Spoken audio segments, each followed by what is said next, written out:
ಪುನಃ ಈಗ ನೆಕ್ಸ್ಟ್ ಕಾನ್ಸೆಪ್ಟ್ಗೆ ಹೋಗೋದಾಯ್ತು ಅಂದರೆ ಅಲೆಗಳ ಕಾನ್ಸೆಪ್ಟನ್ನು ನೋಡ್ತಾ ಹೋಗೋಣ. ಅಲೆಗಳಲ್ಲಿ ಏನೇನು ನೋಡ್ಕೋಬೇಕು ಸರ್ ಎಕ್ಸಾಮಲ್ಲಿ, ಇದರ ಮೇಲೂ ಪ್ರಶ್ನೆಗಳು ಸ್ಟಾರ್ಟ್ ಆಗಿದ್ದಾವೆ.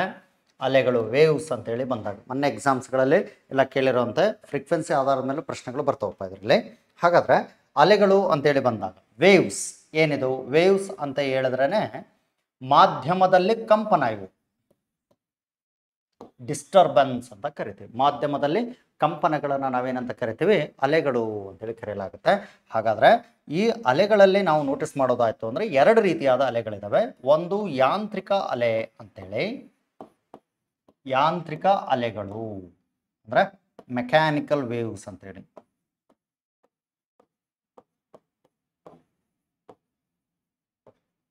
Mechanical waves. ಇನ್ನೊಂದು ವಿದ್ಯುತ್ ಕಾಂತೀಯ ಅಲೆಗಳು.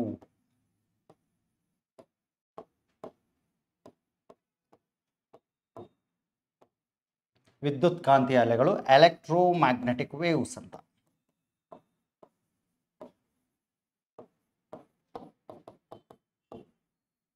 ಗೊತ್ತಲ್ಲ, ಎಕ್ಸಾಮ್ಸ್ಗಳಲ್ಲಿ ಅಲೆಗಳಲ್ಲೇ ಮತ್ತೆ ಎರಡು ರೀತಿಯಾದ ವಿಧಗಳ ಅಲೆಗಳನ್ನು ನೋಡ್ತವೆ. ಎಕ್ಸಾಮ್ಸ್ ಏನು ಕೇಳ್ತಾನೆ ಅಂದರೆ, ಮಾಧ್ಯಮಗಳ ಸಹಾಯದಿಂದ ಈ ಕೆಳಗಿನ ಅಲೆಗಳು ಚಲನೆಯನ್ನು ಹೊಂದಿರುತ್ತವೆ ಅಂತ ಕೇಳಿದ್ರೆ ನಿಮಗೆ ಉತ್ತರ ಯಾವುದಾಗಿರಬೇಕು ಅಂತ? ಯಾಂತ್ರಿಕ ಅಲೆಗಳಾಗಿರಬೇಕು. ಓಕೆ, ಮಾಧ್ಯಮಗಳ ಸಹಾಯದಿಂದ. ಯಾವ್ಯಾವ ಮಾಧ್ಯಮಗಳ ಸಹಾಯ ಇಲ್ಲಿ ನಾವು ನೋಟಿಸ್ ಮಾಡುವಂಥದ್ದು ಅಂದರೆ, ಒಂದು ಘನ ಮಾಧ್ಯಮ ಸಾಲಿಡ್ ಅಂತೀವಿ, ದ್ರವ ಮಾಧ್ಯಮ ಲಿಕ್ವಿಡ್, ಇನ್ನೊಂದು ಅನಿಲ ಮಾಧ್ಯಮ. ಓಕೆ, ಈ ರೀತಿ ಮೂರು ರೀತಿಯಲ್ಲಿ ನಾವೇನು ಮಾಡ್ತೀವಿ ಅಂದರೆ ಅಲೆಗಳನ್ನು ನಾವು ನೋಟಿಸ್ ಮಾಡ್ತಾ ಹೋಗ್ತೀವಲ್ಲ. ಈ ಅಲೆಗಳಲ್ಲಿ ಮಾಧ್ಯಮಗಳಲ್ಲಿ ಪ್ರತಿ ಮೂರಲ್ಲೂ ನಾವೇನು ಮಾಡ್ತೀವಿ? ನೋಟಿಸ್ ಮಾಡುವಂಥದ್ದು. ಹಾಗಾದರೆ ಮಾಧ್ಯಮ ಇರಲೇಬೇಕು, ಮಾಧ್ಯಮದ ಸಹಾಯದಿಂದನೇ ಈ ಅಲೆಗಳು ರನ್ ಆಗುವಂಥದ್ದು. ಆದರೆ ಯಾಂತ್ರಿಕ ವಿದ್ಯುತ್ ಕಾಂತಿ ಅಲೆಗಳು ಹಾಗಲ್ಲ. ಅಲೆಗಳು ಪ್ರಸರಣ ಹೊಂದಲು ಏನಾಗಿರುತ್ತೆ ಅಂದರೆ ಮಾಧ್ಯಮದ ಅವಶ್ಯಕತೆ ಇರುವುದಿಲ್ಲ. ಮಾಧ್ಯಮದ ಅವಶ್ಯಕತೆನೇ ಬೇಕಾಗಿಲ್ಲ. ಅಂತಹ ಅಲೆಗಳನ್ನು ನಾವೇನಂತ ಕರಿತೀವಿ? ವಿದ್ಯುತ್ ಕಾಂತಿ ಅಲೆಗಳು ಅಂತೇಳಿ ಕರೆಯಲಾಗುತ್ತೆ. ಇದ್ದರೂ ಇಲ್ಲದಿದ್ದರೂ ಏನಾಗ್ತವೆ? ಚಲನೆಯನ್ನು ತೆಗೆದುಕೊಳ್ತಕ್ಕಂಥದ್ದು. ಹಾಗಾದರೆ ಯಾಂತ್ರಿಕ ಅಲೆಗಳಲ್ಲಿ ಪುನಃ ನಾವು ಅಡ್ಡಲೆ ಮತ್ತು ನೀಳಲೆಗಳು ಅಂತೇಳಿ ನಾವು ನೋಡ್ತೇವೆ. ಅಲೆಗಳಲ್ಲೇ ಅಡ್ಡಲೆ ಟ್ರಾನ್ಸ್ವರ್ಸ್ ವೇವ್ ಅಂತೇಳಿ ನಾವು ನೋಡ್ತೇವೆ, ಇನ್ನೊಂದು ನೀಳಲೆ ಅಂತ ನೋಡ್ತೇವೆ. ಓಕೆ, ಅಡ್ಡಲೆ ಮತ್ತು ನೀಳಲೆಗಳು. ಸಾಮಾನ್ಯವಾಗಿ ಶಬ್ದ ಇವೆರಡರಲ್ಲಿ ಭೂಕಂಪನಗಳು ಅಂತೇಳಿ ಬಂದಾಗ ಯಾವುದಕ್ಕಾಗಿರುತ್ತೆ ಅಂದರೆ ಇದಕ್ಕೂ ಬರುತ್ತೆ. ಭೂಕಂಪನ ಅಂತೇಳಿ ಬಂದಾಗ ಭೂಕಂಪನ ಮತ್ತು ಭೂಕಂಪನ ಹೇಳ್ಬೋದು. ಆದರೆ ಈ ಅಲೆಗಳು ಏನಾಗಿರುತ್ತೆ? f<20 Hz ಅಂತೇಳಿ ನಾವು ಗಮನಿಸ್ತೀವಿ.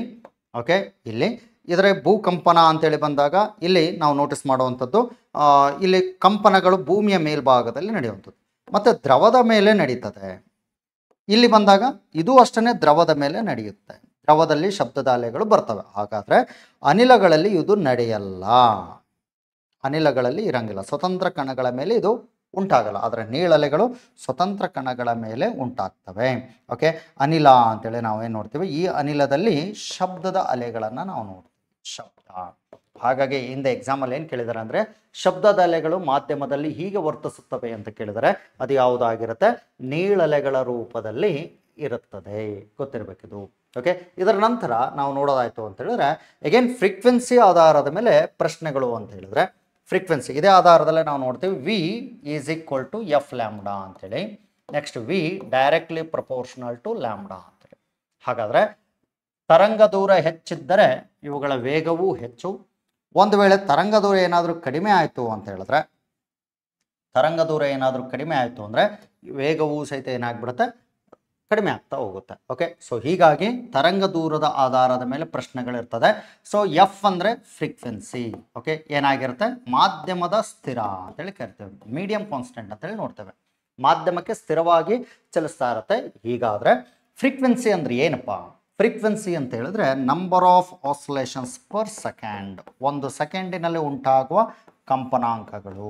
ಅದರ SI ಯೂನಿಟ್ ಏನಾಗಿರುತ್ತೆ ಅಂದರೆ ಹರ್ಡ್ಸ್ ಆಗಿರುತ್ತೆ. ಓಕೆ, SI ಯೂನಿಟ್ ಏನಾಗಿರುತ್ತೆ ಅಂತ ಹೇಳಿದ್ರೆ ಹರ್ಡ್ಸ್ ಅಂತೇಳಿ ಕರಿತೀವಿ. ಗೊತ್ತಿಲ್ಲ ಸ್ನೇಹಿತರೆ, ಹರ್ಡ್ಸ್ ಅಂತೇಳಿ ಬಂದಾಗ ಓಕೆ 1/T ಅಂತೇಳಿ ನೋಡಿದಾಗ SI ಯೂನಿಟ್ ಹರ್ಡ್ಸ್ ಅಂತೇಳಿ ನೋಡ್ತೀವಲ್ಲ. ಈ ಹರ್ಡ್ಸ್ಗಳು ಸಾಮಾನ್ಯವಾಗಿ ಏನಾಗಿರುತ್ತೆ ಅಂದರೆ ಸರ್ ವಿಲಿಯಂ ಹರ್ಡ್ಸ್ ಅನ್ನೋರು ಪರಿಚಯ ಮಾಡಿದ್ದರಿಂದ ಹರ್ಡ್ಸ್ ಅಂತ SI ಘಟಕದ ಮೇಲೆ ಫೋಕಸ್ ಮಾಡಿ. ಎಕ್ಸಾಮಿಗೆ ಏನು ಕೇಳಿದ್ದಾನೆ, ಈ ಕಂಪನಾಂಕಗಳು ಹೆಣ್ಣು ಮಗು ಮೊನ್ನೆ ಎಕ್ಸಾಮಲ್ಲಿ ಕೇಳಿರುವಂಥದ್ದು, ಗಂಡು ಮಗು, ನಂತರ ಸ್ತ್ರೀ, ಪುರುಷ. ಹಾಗಾದ್ರೆ ಇಷ್ಟರಲ್ಲಿ ಧ್ವನಿ, ಓಕೆ, ಧ್ವನಿಯ ಸ್ಥಾಯಿ ಯಾರ್ದು ಜಾಸ್ತಿ ಇರುತ್ತೆ ಅಂತ ಕೇಳಿದ್ರೆ ಅದು ಯಾರ್ದು, ಸ್ತ್ರೀ ಅಂತ ಬರೀಬೇಕು. ಇವರಿಬ್ಬರು ಏನು ಅಂತ ಹೇಳಿದ್ರೆ ಮೆಚೂರ್ ಕಂಡೀಷನ್ ತಗೊಳ್ಳೋವರೆಗೂ ಧ್ವನಿ ತರಂಗದ ಸ್ಥಾಯಿ ಆಲ್ಮೋಸ್ಟ್ ಇಬ್ಬರದು ಒಂದೇ ಇರುತ್ತೆ. ಹೌದಾ ಇಲ್ಲ? ಗಂಡು ಮಗು ಮತ್ತು ಹೆಣ್ಣು ಮಗು ಅಂತೇಳಿ ಬಂದಾಗ ಇವರು 13 ವರ್ಷದ ತನಕ ಏನಾಗಿರ್ತಾರೆ ಅಂದರೆ ಸೇಮ್ ಫ್ರೀಕ್ವೆನ್ಸಿಯನ್ನು ಹೊಂದಿರ್ತಾರೆ. ಧ್ವನಿ ತರಂಗ ಬದಲಾಗಲ್ಲ. ಕ್ರೋಮೋಸೋಮ್ಸ್ಗಳ ಬದಲಾವಣೆಯಿಂದ XY ಆಗೋದ್ರಿಂದ ಮೆಚುರಿಟಿ ಕಂಡೀಷನ್ ಮೇಲೆ ಧ್ವನಿ ಹೊಡೆಯೋದಕ್ಕೆ ಶುರುವಾಗುತ್ತೆ. ಆವಾಗಲೇ ಏನಾಗುತ್ತೆ ನಮ್ಮಲ್ಲಿ, ಓಕೆ, ಹಾರ್ಮೋನ್ಸ್ಗಳ ಪ್ರೊಡ್ಯೂಸ್ ಆಗ್ತಾ ಹೋಗುತ್ತೆ. ಟೆಸ್ಟೆಸ್ಟೆರೋನ್ ಅಂತೇಳಿ ನಾವು ನೋಡ್ತೇವೆ. ಇಲ್ಲಿ ಈಸ್ಟ್ರೋಜನ್ ಹಾರ್ಮೋನ್ಸ್ಗಳು ಉತ್ಪತ್ತಿಯಾಗಿ ಅವುಗಳ ಕಾರ್ಯಗಳನ್ನು ಮುಂದುವರಿಸ್ತಾ ಬರ್ತವೆ. ಓಕೆ, ಆದರೆ ಸ್ತ್ರೀಯರಲ್ಲಿ ಅಂತೇಳಿ ಬಂದಾಗ ಪುರುಷನಿಗಿಂತಲೂ ಸ್ತ್ರೀಯರಲ್ಲಿ ಧ್ವನಿ ತರಂಗದ ಸ್ಥಾಯಿ ಜಾಸ್ತಿ. ಮೊದಲು ಬರೀ ಇವುಗಳನ್ನು ಗಂಡು ಹೆಣ್ಣು ಅಂತ ಅಷ್ಟೇ ಕೇಳ್ತಾ ಇದ್ದ, ಆದರೆ ಇಲ್ಲಿ ನಾವೀಗ ಹೆಣ್ಣು ಅಂತೇಳಿ, ಸ್ತ್ರೀ ಅಂತೇಳಿ ನೋಟಿಸ್ ಮಾಡಬೇಕು. ಓಕೆ, ಹಾಗಾದರೆ ಇಲ್ಲಿಂದ ನಾವು ಮುಂದುವರಿತೀವಿ ಅಂತ ಹೇಳಿದ್ರೆ ಇವುಗಳಲ್ಲಿ ಸಿಂಹ ಮತ್ತು ಸೊಳ್ಳೆಯ ಶಬ್ದ ಇವೆರಡರಲ್ಲಿ ಅತಿ ಹೆಚ್ಚು ಫ್ರೀಕ್ವೆನ್ಸಿಯನ್ನು ಹೊಂದಿರುವಂಥದ್ದು ಯಾವುದಪ್ಪ ಅಂತ ಹೇಳಿದ್ರೆ ಸೊಳ್ಳೆಯ ಶಬ್ದ ಅಂತೇಳಿ ನೋಡ್ತೀವಿ. ಓಕೆ, ಸೊಳ್ಳೆಯ ಶಬ್ದದಲ್ಲಿ ನಾವು ಇದನ್ನು ಗಮನಿಸ್ತಾ ಹೋಗ್ಬೋದು. ಇದರ ನಂತರ ನಾವು ನೋಟಿಸ್ ಮಾಡುವ ಹಾಗೆ ವಿದ್ಯುತ್ಕಾಂತೀಯ ಅಲೆಗಳು ಅಂತ ಹೇಳಿದ್ರೆ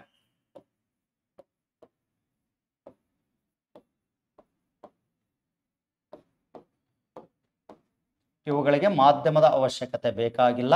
ಅವು ಯಾವ್ಯಾವ ಅಲೆಗಳು? ವೆರಿ ಇಂಪಾರ್ಟೆಂಟ್, ಎಕ್ಸಾಮಿಗೆ ಒಂದು ಮಾರ್ಕ್ಸ್ ಫಿಕ್ಸ್ ಇರ್ತದೆ ಇವು. ಓಕೆ, ಈ ಅಲೆಗಳ ಮೇಲೆ ಒಂದನೇದು ರೇಡಿಯೋ ಅಲೆಗಳು. ಎಕ್ಸಾಮಿಗೆ ಇದರ ಮೇಲೆ ಕೇಳ್ತಾ ಹೋಗ್ತಾರೆ. ಎರಡನೇದು ಸೂಕ್ಷ್ಮ ತರಂಗ. ಎಕ್ಸಾಮಲ್ಲಿ ಕೇಳಿದಾರಪ್ಪ ಮೊನ್ನೆ ಎಕ್ಸಾಮ್ಸಲ್ಲಿ ಸೂಕ್ಷ್ಮ ತರಂಗ, ಇದರ ಮೇಲೆ ಪ್ರಶ್ನೆ ಇದೆ.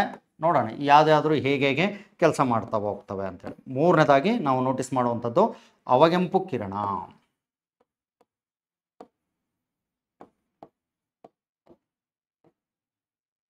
ಅವಗೆಂಪು ಕಿರಣ ಅಂತೀವಿ.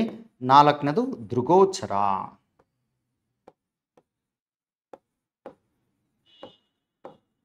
ದೃಗೋಚರ. ಐದನೇದು ನೇರಳಾತೀತ ಕಿರಣ.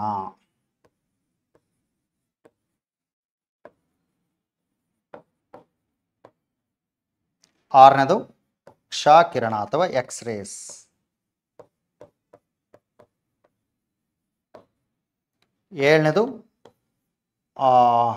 ಏಳನೇದು ಗಾಮಾ ಕಿರಣ ಅಂತ.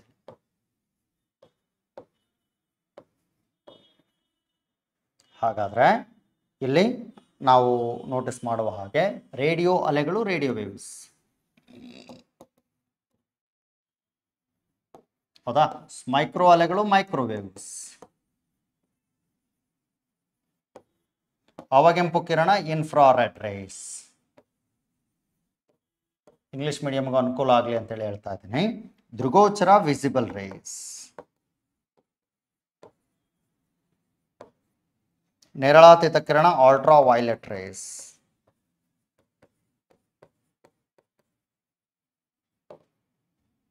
X-rays, gamma rays. ನಿಮಗೆ ಯೂಶಲಿ ಹೆಚ್ಚು ವಿಜ್ಞಾನಿಗಳನ್ನು ಕೇಳಿರೋರು ಯಾರ ಮೇಲೆ ಅಂದರೆ ಎಕ್ಸ್ರೇಸ್ಗಳ ಮೇಲೆ ಹೆಚ್ಚು ಪ್ರಶ್ನೆ ಬಂದತೆ. ಓಕೆ, ಇಲ್ಲಿದ್ದಾರೆ ರೇಡಿಯೋ ಅಲೆಗಳು. ಸಾಮಾನ್ಯವಾಗಿ ನಾವು ನೋಟಿಸ್ ಮಾಡುವ ಹಾಗೆ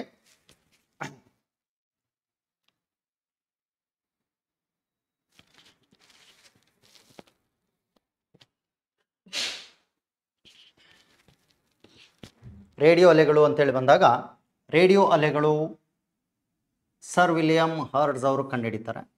ಸೂಕ್ಷ್ಮ ತರಂಗ ಪರ್ಸಿ ಸ್ಪೆನ್ಸರ್ ಅಂತೇಳಿ. ಅವಗೆಂಪು ಕಿರಣ ಸರ್ ವಿಲಿಯಂ ಹರ್ಷಲ್ ಅಂತೇಳಿ. ದೃಗೋಚರ ನ್ಯೂಟನ್ ರವರು. ನೇರಳಾತೀತ ಕಿರಣ WD ಅಥವಾ ವಿಲಿಯಂ ಡೊನಾಲ್ಡ್ ರಿಕ್ಟರ್ ಅಂತೇಳಿ. ಎಕ್ಸ್ ಕಿರಣ ರಾಂಟಿಜನ್, ಸರ್ ವಿಲಿಯಂ ರಾಂಟಿಜನ್ ಅಂತೇಳಿ. ಗಾಮಾ ಕಿರಣಗಳು ಪಾಲ್ ವಿಲ್ಲಾಯ್ ಅಂತ. ಹಾಗಾದರೆ ರೇಡಿಯೋ ಅಲೆಗಳು ಅಂಥೇಳಿ ಬಂದಾಗ ಕಾಮನ್ ಆಗಿ ನೋಡಿ ಒಂದೊಂದನೇ ಹೇಳ್ತಾ ಬರ್ತೀನಿ. ಸಾಧ್ಯವಾದರೆ ಆ ಪಾಯಿಂಟ್ಸ್ಗಳನ್ನು ನೋಟಿಸ್ ಮಾಡ್ತಾ ಬರಬೇಕು. 1 ಮಾರ್ಕ್ಸ್ ಫಿಕ್ಸ್ ಕ್ವಶನಲ್ಲಿ ಯಾವುದ್ರ ಮೇಲೆ ಕೇಳ್ತಾನೆ ಗೊತ್ತಿಲ್ಲ, ಹಾಗಾಗಿ ಎಲ್ಲದರ ಮೇಲೆ ಒಂದು ಅರಿವಿರಬೇಕು. ಓಕೆ, ಹಾಗಾದರೆ ಇಲ್ಲಿ ರೇಡಿಯೋ ಅಲೆಗಳು ಅಂತ ಹೇಳಿದಾಗ ರೇಡಿಯೋ ಮತ್ತು ಟಿ ವಿಗಳಲ್ಲಿ ಬಳಕೆ ಆಗ್ತದೆ. ರೇಡಿಯೋ ಕಂಡಿಡಿದವನು ಮಾರ್ಕೋನಿ, ಟಿ ವಿ ಕಂಡಿಡಿದವರು JL ಬೇಯಾರ್ಡ್ ಅಂತೇಳಿ. ಓಕೆ, ಹಾಗಾದರೆ ರೇಡಿಯೋ ಅಲೆಗಳು ಅಂತೇಳಿ ನಾವು ನೋಡ್ತೇವೆ. ಒಂದು ರೇಡಿಯೋ ಮತ್ತು ಟಿ ವಿಗಳಲ್ಲಿ, ವಾಕಿ ಟಾಕಿಗಳಲ್ಲಿ ಬರ್ತದೆ. ಅದನ್ನು ಬಿಟ್ಟರೆ ನಾವು ಈ ರಡಾರ್ಗಳಲ್ಲಿ ವಾಹನಗಳ ವೇಗ ಮತ್ತು ಹಾರಾಟದ ವಸ್ತುಗಳನ್ನು ಗುರುತಿಸೋದಕ್ಕಾಗಿ ಏನು ಮಾಡ್ತೀವಿ ಅಂದರೆ ಇವುಗಳನ್ನು ಬಳಕೆಯಲ್ಲಿ ತರಲಾಗುತ್ತೆ, ರೇಡಿಯೋ ಅಲೆಗಳು ಅಂತೇಳಿ. ಓಕೆ, ಹಾಗಾದರೆ ಸ್ಯಾಟಲೈಟ್ ಕಮ್ಯುನಿಕೇಷನ್ ಅಂತೇಳಿ ಬಂದಾಗ ಸಾಮಾನ್ಯವಾಗಿ ನಾವು ನೋಟಿಸ್ ಮಾಡಬಹುದಾದಂಥದ್ದು ರೇಡಿಯೋ ಅಲೆಗಳು. ಸೂಕ್ಷ್ಮ ತರಂಗಗಳು ಅಂತೇಳಿ ಬಂದಾಗ ಮೊಬೈಲ್ಗಳಲ್ಲಿ ಏನೇನನ್ನು ಯಾವುದು ಅಂತ ಹೇಳಿದ್ರೆ ಮೊಬೈಲ್ಗಳಲ್ಲಿ ಶೇರ್ ಇಟ್ ಮತ್ತು ಬ್ಲೂಟೂತ್ಗಳು ಕೆಲಸ ಮಾಡ್ತವೆ. ಓಕೆ, ಶೇರ್ ಮಿ ಅನ್ನೋ ಕಾನ್ಸೆಪ್ಟು. ಓಕೆ, ಅಲ್ಲಿ ಆ್ಯಪ್ಗಳ ಮೇಲೆ ಕೆಲಸ ಮಾಡ್ತಕ್ಕಂಥದ್ದು. ಮತ್ತು ಭೂಮಿಯಲ್ಲಿ ಖನಿಜಾಂಶಗಳನ್ನು ಗುರುತಿಸೋದಕ್ಕಿರ್ತಕ್ಕಂಥದ್ದು ಯಾವುದು ಸೂಕ್ಷ್ಮ ತರಂಗ ಅಂತೇಳಿ ನೋಡ್ತವೆ. ಅಣುಗಳ ರಚನಾ ಅಧ್ಯಯನದಲ್ಲೂ ಸಹಿತ ಏನು ಮಾಡ್ತೀವಿ ಅಂದರೆ ಬಳಕೆಯಲ್ಲಿ ತರಲಾಗುತ್ತೆ, ರಚನಾ ಅಧ್ಯಯನ ಅಂತೇಳಿ ನೋಡ್ತವೆ. ಅದನ್ನು ಬಿಟ್ಟರೆ ನಾವು ಚೆಂಡುಗಳ ವೇಗ ಮತ್ತು ಆಟೋಮೊಬೈಲ್ಗಳ ವೇಗವನ್ನು ಪತ್ತೆ ಹಚ್ಚೋದಕ್ಕಾಗೂ ಸೂಕ್ಷ್ಮ ತರಂಗಗಳನ್ನು ಬಳಕೆಯಲ್ಲಿ ತರಲಾಗುತ್ತೆ.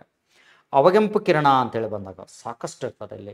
ಓಕೆ, ಅವಗೆಂಪು ಕಿರಣ ಈ ಬೋರ್ಡ್ ಬರೀತಾ ಇರೋದು ಸೆನ್ಸಾರ್ಗಳ ಆಧಾರದ ಮೇಲೆ. ನಮ್ಮನ್ನು ಕವರ್ ಮಾಡ್ತಿರುವಂಥ CC ಕ್ಯಾಮ್ರಾಗಳು ಸಹಿತ ಅವಗೆಂಪು ಕಿರಣಗಳ ಮೇಲೆ ಕೆಲಸ ಮಾಡುತ್ತೆ. ಮತ್ತು ನೈಟ್ ವಿಷನ್ ಕ್ಯಾಮ್ರಾ ಅಂತೇಳಿ ನೋಡ್ತೇವೆ, ಅಥವಾ ನೈಟ್ ವಿಷನ್ ಸ್ಪೆಕ್ಸ್ ಅಂತೇಳಿ ನೋಡ್ತವೆ. ಸಾಮಾನ್ಯವಾಗಿ ನಾವು ಫಿಲ್ಮ್ಗಳಲ್ಲೆಲ್ಲ ಇಂಗ್ಲೀಷ್ ಮೂವಿ, ಕನ್ನಡ ಮೂವಿ ಇಂಥಲ್ಲೆಲ್ಲ ನೋಟಿಸ್ ಮಾಡಿರ್ತೇವೆ. ಓಕೆ, ಸೊ ಇಲ್ಲೆಲ್ಲ ಹೆಂಗಿರುತ್ತೆ ಅಂತ ಹೇಳಿದ್ರೆ ನಾವೆಲ್ಲ ಅಂದಾಜಿಸೋ ಹಾಗೆ ಕಂಟಿನ್ಯೂಸ್ ಆಗಿ ಏನಾಗಿರುತ್ತೆ ಅಂದರೆ ರೆಡ್ ಬ್ಲಡ್ ಇರುತ್ತಲ್ಲ, ಅದರ ಆಧಾರದ ಮೇಲೆ ಏನು ಮಾಡ್ತಾರೆ ಅಂತ ಹೇಳಿದ್ರೆ ಐಡೆಂಟಿಫಿಕೇಷನ್ ಸೆನ್ಸಾರ್ಗಳಾಗಿ ಕೆಲಸ ಮಾಡ್ತಕ್ಕಂಥವ್ರು. ಕತ್ತಲೆಯಲ್ಲೂ ವಸ್ತು ಅಥವಾ ವ್ಯಕ್ತಿಗಳನ್ನು ಗುರುತಿಸೋದಕ್ಕಾಗಿ ನೈಟ್ ವಿಷನ್ಸ್ ಸ್ಪೆಕ್ಸ್ ಅಂತೇಳಿ. ಮತ್ತು ರಾತ್ರಿ ವೇಳೆಯೂ ಸಹಿತ ಡ್ರೈವ್ ಮಾಡಬೇಕು ಅಂದಾಗ ಡಾರ್ಜಿಲಿಂಗ್ ಕಿರಣಗಳನ್ನು ಅವಾಯ್ಡ್ ಮಾಡೋದಕ್ಕಾಗಿ ಏನು ಮಾಡ್ತಾರೆ ಅಂದರೆ ಈ ಅವಗೆಂಪು ಕಿರಣಗಳನ್ನು ಸ್ಪೆಕ್ಸ್ಗಳನ್ನು ಬಳಕೆಯಲ್ಲಿ ತರಲಾಗುತ್ತೆ. ಅದನ್ನು ಬಿಟ್ಟರೆ ಆಟೋ ಸ್ಲೈಡಿಂಗ್ ಡೋರ್ಸ್ ಅಂತೇಳಿ ಕರಿತೀವಿ. ಆಟೋ ಸ್ಲೈಡಿಂಗ್ ಡೋರ್ಸ್ ಅಂತ ಹೇಳಿದ್ರೆ ಸ್ವಯಂ ಚಾಲಿತ ಬಾಗಿಲುಗಳು. ಎಲ್ಲೆಲ್ಲಿ ಲಿಫ್ಟ್ಗಳಲ್ಲಿ ನೋಡ್ತವೆ, ಬಸ್ಗಳಲ್ಲಿ ನೋಡ್ತವೆ. ಚಿಗರಿ ಬಸ್ ಧಾರವಾಡಕ್ಕೆ ಬಂದರೆ ಅಂತ ಹೇಳಿದ್ರೆ, ಸೊ ಬೆಂಗಳೂರು ಅಂಥ ನಗರಗಳಲ್ಲೂ ಸಹಿತ ನಾವು ನೋಡ್ತೇವೆ. ಮೆಟ್ರೋ ಟ್ರೈನ್ಗಳಲ್ಲಿ ಆಟೋ ಸ್ಲೈಡಿಂಗ್ ತನಗೆ ತಾನೇ ಓಪನ್ ಆಗ್ತವೆ, ತನಗೆ ತಾನೇ ಕ್ಲೋಸ್ ಆಗ್ತಾ ಇರ್ತವೆ. ಓಕೆ, ಸೆನ್ಸಾರ್ ಮೇಲೆ ಕೆಲಸ ಮಾಡ್ತಕ್ಕಂಥದ್ದು. Next bar coding read. Okay, bar ಕೋಡ್ಗಳನ್ನು ಓದೋಕ್ಕೆ QR code, quick responder QR ಕೋಡ್ಗಳನ್ನು ಓದೋದಕ್ಕೆ ಫೋನ್ಪೇ, ಗೂಗಲ್ ಪೇ ಮತ್ತು ಪೇಟಿಎಮ್. ಓಕೆ, ಇಂಥವುಗಳನ್ನು ನಾವು ನೋಟಿಸ್ ಮಾಡ್ತಾ ಹೋಗ್ತೀವಿ, ಅವಗೆಂಪು ಕಿರಣ ಅಂತೇಳಿ ಗಮನಿಸ್ತೇವೆ. ಸೊ ಇದರ ನಂತರ ನಾವು ಅವಗೆಂಪು ಕಿರಣ ವಾಹನಗಳಲ್ಲಿ ಮೆಕ್ಯಾನಿಕಲ್ ಡಿಫೆಕ್ಟ್ ಮತ್ತು ಸರ್ಕ್ಯೂಟ್ ಡಿಫೆಕ್ಟ್ಸ್ಗಳನ್ನು ಅಧ್ಯಯನ ಮಾಡೋದಕ್ಕೋಸ್ಕರ ಮತ್ತು ಅವಗೆಂಪು ಕಿರಣಗಳನ್ನು ಬಳಕೆಯಲ್ಲಿ ತರಲಾಗುತ್ತೆ. ಓಕೆ, ಇಷ್ಟು ಕಡೆಗೆ ಏನಾಗುತ್ತೆ ಅವಗೆಂಪು ಕಿರಣ. ಲೇಸರ್ ಚಿಕಿತ್ಸೆ ಅಂತೇಳಿ ನೋಡ್ತೇವೆ, laser treatment, light amplification by stimulated emission of radiation ಅಂತೇಳಿ ಕರಿತೀವಿ. ಲೇಸರ್ ಚಿಕಿತ್ಸೆ ಅಂತೇಳಿ ಬಂದಾಗ ಕಣ್ಣಿನ ಶಸ್ತ್ರಚಿಕಿತ್ಸೆ ಅಂತ ಇರಬಹುದು, ಮತ್ತು ಚರ್ಮ ಕಾಯಿಲೆಗಳನ್ನು ಹೋಗಲಾಡಿಸೋದಕ್ಕಾಗಿ ಏನು ಮಾಡ್ತಾರೆ ಅಂತ ಹೇಳಿದ್ರೆ ಈ ಅವಗೆಂಪು ಕಿರಣಗಳನ್ನು ಬಳಕೆಯಲ್ಲಿ ತರಲಾಗುತ್ತೆ. ಲೇಸರ್ಗಳಿಂದ ಏನು ಮಾಡ್ತಾರೆ ಅಂದರೆ ಗಾಜುಗಳನ್ನು ಕತ್ತರಿಸೋದಕ್ಕೆ ಮತ್ತು ಲೋಹಗಳನ್ನು ಸ್ಪಷ್ಟವಾಗಿ ಕರೆಕ್ಟಾಗಿ ಕಟ್ ಮಾಡೋದಕ್ಕೆ ಅಳತೆಮಾನವಾಗಿ ಬಳಸ್ತೇವೆ. ದೂರವನ್ನು ಪತ್ತೆ ಹಚ್ಚೋದಕ್ಕಾಗಿ. ಓಕೆ, ಮೊದಲೆಲ್ಲ ಟೇಪ್ಗಳನ್ನು ಬಳಕೆ ಮಾಡ್ತಾರೆ, ಅಲ್ಲಿಂದ ಇಲ್ಲಿವರೆಗೂ ಟೇಪ್. ಈಗ ಹಂಗಲ್ಲ, ಹಿಂಗೆ ಹಿಡಿದ್ರೆ ಸಾಕು ಹೋಗಿ ಮತ್ತೆ ವಾಪಸ್ ಬರುವಂಥದ್ದು. ಆ ಡಿಸ್ಟೆನ್ಸ್ ಮೇಲೇ ನಾವು ಗಮನಿಸುವಂಥದ್ದು ಏನಾಗಿರುತ್ತೆ, ಅಬ್ಸಾರ್ಪ್ಷನ್ ಲೆವೆಲ್ ನಾವು ಗಮನಿಸುವಂಥದ್ದು. ಅಲ್ಲಿ ಏನಾಗಿರುತ್ತೆ ಅಂದರೆ ಲೇಸರ್ ಕ್ರಿಯೆಗಳು ಚೆನ್ನಾಗಿ ಕೆಲಸ ಮಾಡ್ತಾವೆ. ಹಾಗಾದರೆ ಲೇಸರನ್ನು ಮೊದಲ ಬಾರಿಗೆ ಪರಿಚಯ ಮಾಡಿಕೊಟ್ಟವರು TH ಮೈಮನ್ ಅಂತ. ಓಕೆ, TH ಮೈಮನ್ ಅನ್ನೋರು ಮೊದಲ ಬಾರಿಗೆ ಲೇಸರ್ಗಳನ್ನು ಪರಿಚಯ ಮಾಡಿಕೊಡ್ತಾರೆ. ಮೊದಲ ಲೇಸರ್ ಯಾವುದು ಅಂದರೆ ರುಬಿ ಲೇಸರ್ ಅಂತೇಳಿ. ಈ ರುಬಿ ಲೇಸರ್ ಸಾಮಾನ್ಯವಾಗಿ ಯಾವ ಬಣ್ಣದಲ್ಲಿರುತ್ತದೆ ಅಂದರೆ ಕೆಂಪು ಬಣ್ಣದಲ್ಲಿರುತ್ತೆ, ರೆಡ್ ಬಣ್ಣದಲ್ಲಿರುತ್ತೆ. ಈ ರೆಡ್ಗೋಸ್ಕರ ಬಳಕೆ ಆದಂಥ ಅಯಾನ್ಗಳು ಯಾವುವು ಅಂದರೆ ಕ್ರೋಮಿಯಂ ಅಯಾನ್ಸ್ ಅಂತ.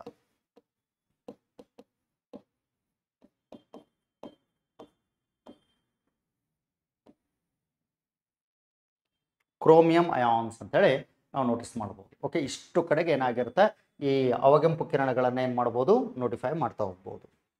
ದೃಗೋಚರಗಳು ಅಂತೇಳಿ ಬಂದಾಗ ವಸ್ತುಗಳನ್ನು ಗುರುತಿಸೋದಕ್ಕಿರ್ತಕ್ಕಂಥದ್ದು ಫೋಟೋ ಫ್ಲ್ಯಾಶ್ಗಳಲ್ಲಿ ಬಳಕೆ ಆಗ್ತದೆ. ಓಕೆ, ನಂತರ ಅದನ್ನು ಬಿಟ್ಟರೆ ರೋಹಿತದ ಬಣ್ಣಗಳನ್ನು, ವಿಬ್ಗಯಾರ್ 7 ಬಣ್ಣಗಳನ್ನು ಅಧ್ಯಯನ ಮಾಡಬೇಕು ಅಥವಾ ಸ್ಪೆಕ್ಟ್ರಮ್ ಸೀರೀಸ್ಗಳನ್ನು ಅಧ್ಯಯನ ಮಾಡಬೇಕು ಅಂತೇಳಿದ್ರೆ ಇದನ್ನು ಬಳಕೆಯಲ್ಲಿ ತರಲಾಗುತ್ತೆ. ಇದರ ನಂತರ ನಾವು ಇನ್ನೊಂದು ನೇರಳಾತೀತ ಕಿರಣ ಅಥವಾ ಅಲ್ಟ್ರಾ ವೈಲೆಟ್ ರೇಸ್ ಅಂತೇಳಿ ಬಂದಾಗ ಇದು ಹೆಚ್ಚಾಗಿ ಬಳಕೆ ಆಗ್ತದೆ. ಹೆಂಗೆ ಹಸಿರು ಬಣ್ಣದ ಟೆಕ್ನಾಲಜಿ ಎಲ್ಲೆಲ್ಲಿ ಬಳಸಿದ್ದೀವಿ, ಜೆರಾಕ್ಸ್ ಯಂತ್ರಗಳಲ್ಲಿ ಬಳಸಿದ್ದೀವಿ, ಹೌದಾ? ಜೆರಾಕ್ಸ್ ಯಂತ್ರಗಳಲ್ಲಿ. ಅದನ್ನು ಬಿಟ್ಟರೆ ಕೋಟಾ ನೋಟು, ಫೇಕ್ ನೋಟ್ಸ್ಗಳನ್ನು ಪತ್ತೆ ಹಚ್ಚೋದಕ್ಕಾಗಿ ಬಳಸ್ತೀವಿ. ಅದನ್ನು ಬಿಟ್ಟರೆ ನಾವು ಕಂಟಿನ್ಯೂಸ್ ಆಗಿ ನಾವು ಇನ್ನೊಂದು ಕಡೆಗೆ ಅಂತ ಹೇಳಿದ್ರೆ ATM ಯಂತ್ರಗಳಲ್ಲಿ ಕಾರ್ಡ್ಗಳನ್ನು ಓದೋದಕ್ಕೆ ಬಳಕೆಯಲ್ಲಿ ತರಲಾಗುತ್ತೆ. ನಂತರ ಬಯೋಮೆಟ್ರಿಕ್ ಸೆನ್ಸಾರ್ಗಳಾಗಿ ಬಳಕೆ ಆಗ್ತದೆ, ಬಯೋಮೆಟ್ರಿಕ್ ಅಂತೇಳಿ ನೋಡ್ತವೆ. ಅಲ್ಲೆಲ್ಲ ಏನಾಗಿರುತ್ತೆ, ನೇರಳಾತೀತ ಕಿರಣಗಳನ್ನು ಬಳಕೆಯಲ್ಲಿ ತರಲಾಗುತ್ತೆ. ಕ್ಯಾನ್ಸರ್ ಚಿಕಿತ್ಸೆಗಾಗಿ ಬಹುಮುಖ್ಯವಾಗಿ ಇದನ್ನು ಬಳಕೆಯಲ್ಲಿ ತರಲಾಗುತ್ತೆ, ನೇರಳಾತೀತ ಕಿರಣ. UVA, UVB, UVC ಕಿರಣಗಳು ಅಂತ ಮೂರಿದ್ದಾವೆ. UVA, UVB ಮತ್ತು UVC ಕಿರಣಗಳು ಅಂತ. ಓಕೆ, UVA ಕಿರಣಗಳು, UVB ಕಿರಣಗಳು, UVC ಕಿರಣಗಳು ಅಂತೇಳಿ ಬಂದಾಗ UVA ಕಿರಣಗಳು ಸಾಮಾನ್ಯವಾಗಿ ಏನಾಗಿರುತ್ತೆ, ತರಂಗ ದೂರಗಳು ಹೆಚ್ಚಾಗಿರೋದ್ರಿಂದ ಭೂಮಿಯ ತನಕ ಚಲಿಸಿ ವಿಟಮಿನ್ ಡಿ, ಸೌರಕೋಶ, ದ್ಯುತಿ ಸಂಶ್ಲೇಷಣೆಗೆ ಸಹಕರಿಸ್ತವೆ. UVB ಫಾಗ್ ಬ್ಲೈಂಡ್ ಅಂತೇಳಿ ಕರಿತೀವಿ. ಓಕೆ, ಮಂಜು ಮುಸುಕಿದ ವಾತಾವರಣಕ್ಕೆ ಕಾರಣವಾದಂಥದ್ದು. ನಮ್ಮ ವಾತಾವರಣದಲ್ಲಿ ಚಳಿಗಾಲದಲ್ಲಿ ಸ್ಟಾರ್ಟ್ ಆಗುತ್ತೆ ಇವೆಲ್ಲ. ಓಕೆ, UVC ಕಿರಣಗಳು ಶಾರ್ಟರ್ ವೇವ್ ಲೆಂತ್ಗಳಾಗಿರೋದ್ರಿಂದ ನಮ್ಮ ದೇಹಕ್ಕೆ ತುಂಬ ಅಪಾಯಕಾರಿ. ನಮ್ಮ ನೇಚರ್ ಇದನ್ನು ಪ್ರೊಟೆಕ್ಟ್ ಮಾಡಿ ಓಝೋನ್ ಪದರದಲ್ಲಿ ಏನಾಗಿರುತ್ತೆ, ಹೀರಲ್ಪಡುವಂತೆ ಮಾಡುತ್ತದೆ UVC ಕಿರಣ. ಕ್ಷಕಿರಣ ಅಂತೇಳಿ ಬಂದಾಗ ನಮ್ಮ ದೇಹದಲ್ಲಿ ಓಕೆ ಮುರಿದ ಮೂಳೆ ಇರಬಹುದು. ಓಕೆ, ಮುರಿದ ಮೂಳೆಗಳನ್ನು ನಾವು ನೋಟಿಸ್ ಮಾಡ್ತೇವೆ. ಅದನ್ನು ಬಿಟ್ಟರೆ ನಾವು ಕಂಟಿನ್ಯೂಸ್ ಆಗಿ ನೋಟಿಸ್ ಮಾಡುವ ಹಾಗೆ ಮುರಿದ ಮೂಳೆಯ ನಂತರ ದೇಹದಲ್ಲಿ ಹೊಕ್ಕಿರುವಂತಹ ಯಾವುದು ಅಂತ ಹೇಳಿದ್ರೆ ಬುಲೆಟ್ಗಳನ್ನಿರಬಹುದು, ಸ್ಮಗ್ಲಿಂಗ್ ಕೇಸ್ಗಳಲ್ಲಿ ನಾಣ್ಯಗಳನ್ನಿರಬಹುದು, ಇಂಥವುಗಳನ್ನೆಲ್ಲ ಗುರುತಿಸೋದಕ್ಕೆ ಕ್ಷಕಿರಣಗಳು ಅಂತೇಳಿ ನೋಡ್ತೀವಿ. ಓಕೆ, ಎಕ್ಸ್ ಕಿರಣಗಳು ಅಂತೇಳಿ ಗಮನಿಸ್ಬೋದು. ನಂತರ ಇದಲ್ಲದೆ ಎಕ್ಸ್ ಕಿರಣಗಳಲ್ಲಿ ಇನ್ನೊಂದು ಕಡೆಗೆ ಏನಪ್ಪ ಅಂತೇಳಿದ್ರೆ ಕ್ಷಕಿರಣಗಳಲ್ಲಿ ನಾವು ಬಹುಮುಖ್ಯವಾಗಿ ಲೋಹಗಳ ಬಿರುಕುಗಳನ್ನು ಪತ್ತೆ ಹಚ್ಚೋದಕ್ಕಾಗಿ ಕ್ರ್ಯಾಕ್ಸ್ ಆನ್ ದ ಮೆಟಲ್ಸ್ ಅಂತ ಕರಿತೀವಿ, ಅವುಗಳನ್ನು ಪತ್ತೆ ಹಚ್ಚೋದಕ್ಕಾಗಿ. ಅದನ್ನು ಬಿಟ್ಟರೆ ನಾವು ಇನ್ನೊಂದು ಕಡೆಗೆ ಅಂದರೆ ಎಕ್ಸ್ರೇಸ್ಗಳು ಅಂತೇಳಿ ಬಂದಾಗ ಪರಮಾಣು ರಚನೆ ಅಧ್ಯಯನದಲ್ಲಿ ಅಟೋಮಿಕ್ ಸ್ಟ್ರಕ್ಚರ್ ಅಂತೇಳಿ ನೋಡ್ತೇವೆ. ಪರಮಾಣು ರಚನೆ ಅಧ್ಯಯನದಲ್ಲಿ ನಾವೇನು ಮಾಡ್ತೀವಿ, ಎಕ್ಸ್ರೇಸ್ಗಳನ್ನು ನೋಡ್ತೇವೆ. ಗಾಮಾ ಕಿರಣಗಳು ಅಂತ ಹೇಳಿದಾಗ ತುಂಬ ಡೇಂಜರ್ ಇರೋದರಿಂದ ಎಷ್ಟು ಬೇಕಲ್ಲ ಅಷ್ಟೇ ಬಳಕೆ ಆಗ್ತದೆ, ಎಷ್ಟು ಇರಬೇಕಲ್ಲ ಅಷ್ಟೇ. ಓಕೆ, ಇವುಗಳನ್ನು ಮೂರೇ ಕಡೆಗೆ ಬಳಕೆ ಮಾಡೋದು. ಎಲ್ಲೆಲ್ಲಿ ವಸ್ತುಗಳನ್ನು, ವೈದ್ಯಕೀಯ ಉಪಕರಣಗಳನ್ನು ಏನು ಮಾಡೋದಕ್ಕೆ ಶುದ್ಧೀಕರಿಸಲು ಸ್ಟರ್ಲೈಸೇಷನ್ ಅಂತೇಳಿ ಕರಿತೀವಿ. ಓಕೆ, ಅಲ್ಲಿ ಏನು ಮಾಡ್ತಾರೆ ಅಂತ ಹೇಳಿದ್ರೆ ಇವುಗಳನ್ನು ಬಳಕೆಯಲ್ಲಿ ತರಲಾಗುತ್ತೆ. ಅದನ್ನು ಬಿಟ್ಟರೆ ವಿದಳನ ಕ್ರಿಯೆಯಲ್ಲಿ ಉಷ್ಣ ಶಕ್ತಿಯನ್ನು ಬಿಡುಗಡೆ ಮಾಡೋದಕ್ಕಾಗಿ ಏನು ಮಾಡ್ತಾರೆ ಅಂದರೆ ಗಾಮಾ ಕಿರಣಗಳನ್ನು ಬಳಕೆಯಲ್ಲಿ ತರಲಾಗುತ್ತೆ. ಅದನ್ನು ಬಿಟ್ಟರೆ ನಾವು ಇನ್ನೊಂದು ಕಡೆಗೆ ಅಂತ ಹೇಳಿದ್ರೆ ಕ್ಯಾನ್ಸರ್ ಚಿಕಿತ್ಸೆಗಾಗಿಯೂ ಸಹಿತ ಏನು ಮಾಡ್ತಾರೆ, ಬಳಕೆಯಲ್ಲಿ ತರಲಾಗುತ್ತೆ. ಹೀಗೆ ನಾವೇನು ಮಾಡ್ತೀವಿ ಅಂದರೆ ಒಟ್ಟು ಮೂರೇ ಕಡೆಗೆ ಬಳಕೆ ಆಗ್ತದೆ. ತುಂಬ ಡೇಂಜರ್ ಅಂತ ಹೇಳಿದ್ರೆ ಯಾವ ವಿಕಿರಣ, ಅದು ಗಾಮಾ ಕಿರಣವಾಗಿರುತ್ತೆ. ತುಂಬ ಡೇಂಜರಸ್ ವಿಕಿರಣ ಆಗಿರುತ್ತೆ, ಗಾಮಾ ರೇಸ್ ಅಂತೇಳಿ ನೋಡ್ತೀವಿ. ಗಾಮಾ ರೇಸ್ಗಳನ್ನು ನೀವು ನೋಟಿಸ್ ಮಾಡ್ತೀರಾ ಅಂತ ಹೇಳಿದ್ರೆ ಹೇಗಿರುತ್ತೆ, ಗಾಮಾ ರೇಸ್ಗಳ ಪ್ರಖರತೆ ಅಂತೇಳಿ ಬಂದಾಗ ಕಾಮನ್ ಆಗಿ ನಾವಿಲ್ಲಿ ಒಂದು ಹೀಗಿದೆ, ಇದರಲ್ಲಿ ನಾವು ಚರ್ಮ ಅಂತ ನೋಡ್ತೀವಿ ಒಂದು, ಇನ್ನೊಂದು ಸ್ನಾಯುಗಳು ಮಸಲ್ಸ್ ಅಂತೇಳಿ ನೋಡ್ತವೆ, ಇನ್ನೊಂದು ಮೂಳೆ ಅಂತೇಳಿ ನೋಡ್ತವೆ.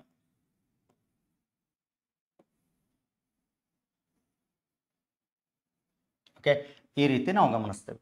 ಹಾಗಾದರೆ ಚರ್ಮ ಅಂಥೇಳಿ ಬಂದಾಗ ಆಲ್ಫಾ ಬೀಟಾ ಗಾಮಾ ವಿಕಿರಣಗಳನ್ನು ನಾವು ಕಾಮನ್ ಆಗಿ ನೋಡಿರ್ತೀವಿ. ಓಕೆ, ಆಲ್ಫಾ ಅಂತೇಳಿ ಬಂದಾಗ, ಬೀಟಾ ಅಂತೇಳಿ ಬಂದಾಗ, ಗಾಮಾ ಅಂತೇಳಿ ಬಂದಾಗ ಆಲ್ಫಾ ವಿಕಿರಣಗಳು ಚರ್ಮದ ತನಕ ಮಾತ್ರ ಚಲಿಸೋದಕ್ಕೆ ಸಾಧ್ಯ ಆಗುತ್ತೆ, ಮುಂದಕ್ಕೆ ಹೋಗೋಕ್ಕೆ ಸಾಧ್ಯನೇ ಇಲ್ಲ. ಹಾಗಾಗಿ ಚರ್ಮ ಕ್ಯಾನ್ಸರ್ಗಳನ್ನು ಉಂಟು ಮಾಡ್ತವೆ. ಓಕೆ, ಚರ್ಮವನ್ನು ಡ್ಯಾಮೇಜ್ ಮಾಡೋದಕ್ಕೆ ಶುರು ಮಾಡ್ತವೆ, ಅಲ್ಲಿರ್ತಕ್ಕಂಥ ಜೀವಕೋಶಗಳನ್ನು ನಾಶಪಡಿಸ್ತವೆ. ಬೀಟಾ ಆಗಲ್ಲ, ಚರ್ಮವನ್ನು ದಾಟಿ ಸ್ನಾಯುಗಳ ತನಕ ಹೋಗಿ ಇಲ್ಲೇ ಬಂದಾಗ್ಬಿಡ್ತವೆ. ಓಕೆ, ಹಾಗಾದರೆ ಸ್ನಾಯುಗಳು ಅಂತೇಳಿ ಬಂದಾಗ ಇಲ್ಲೇ ನಾವು ನೋಟಿಸ್ ಮಾಡುವಂಥದ್ದು ಡೆಡ್ ಆಗುವಂಥದ್ದು, ಸ್ನಾಯು ಅಂತೇಳಿ ಬಂದಾಗ ಗಮನಿಸ್ತಕ್ಕಂಥದ್ದು. ಸೊ ಹಾಗಾದರೆ ಸ್ನಾಯುಗಳು ಅಂತೇಳಿ ಬರ್ತದಲ್ಲ, ಇವುಗಳೆಲ್ಲ ಏನಾಗಿರ್ತವೆ ಅಂದರೆ ಸ್ನಾಯು ಕ್ಯಾನ್ಸರ್, ಮಸಲ್ ಕ್ಯಾನ್ಸರ್ ಅಂತೇಳಿ ನೋಡ್ತವೆ. ಮಸಲ್ಸ್ಗಳನ್ನು ಬಲಹೀನರನ್ನಾಗಿ ಮಾಡ್ತಾ ಹೋಗ್ತವೆ. ಗಾಮಾ ಹಾಗಲ್ಲ, ಚರ್ಮವನ್ನು ದಾಟಿ ಸ್ನಾಯುಗಳನ್ನು ದಾಟಿ ಬೋನ್ಗಳನ್ನು ದಾಟಿಬಿಡ್ತಾವೆ. ಸೊ ಹೀಗಾಗಿ ಟೂ ಡೇಂಜರ್ ಅಂತ ಹೇಳಿದ್ರೆ ಗಾಮಾ ವಿಕಿರಣ ಆಗ್ತದೆ.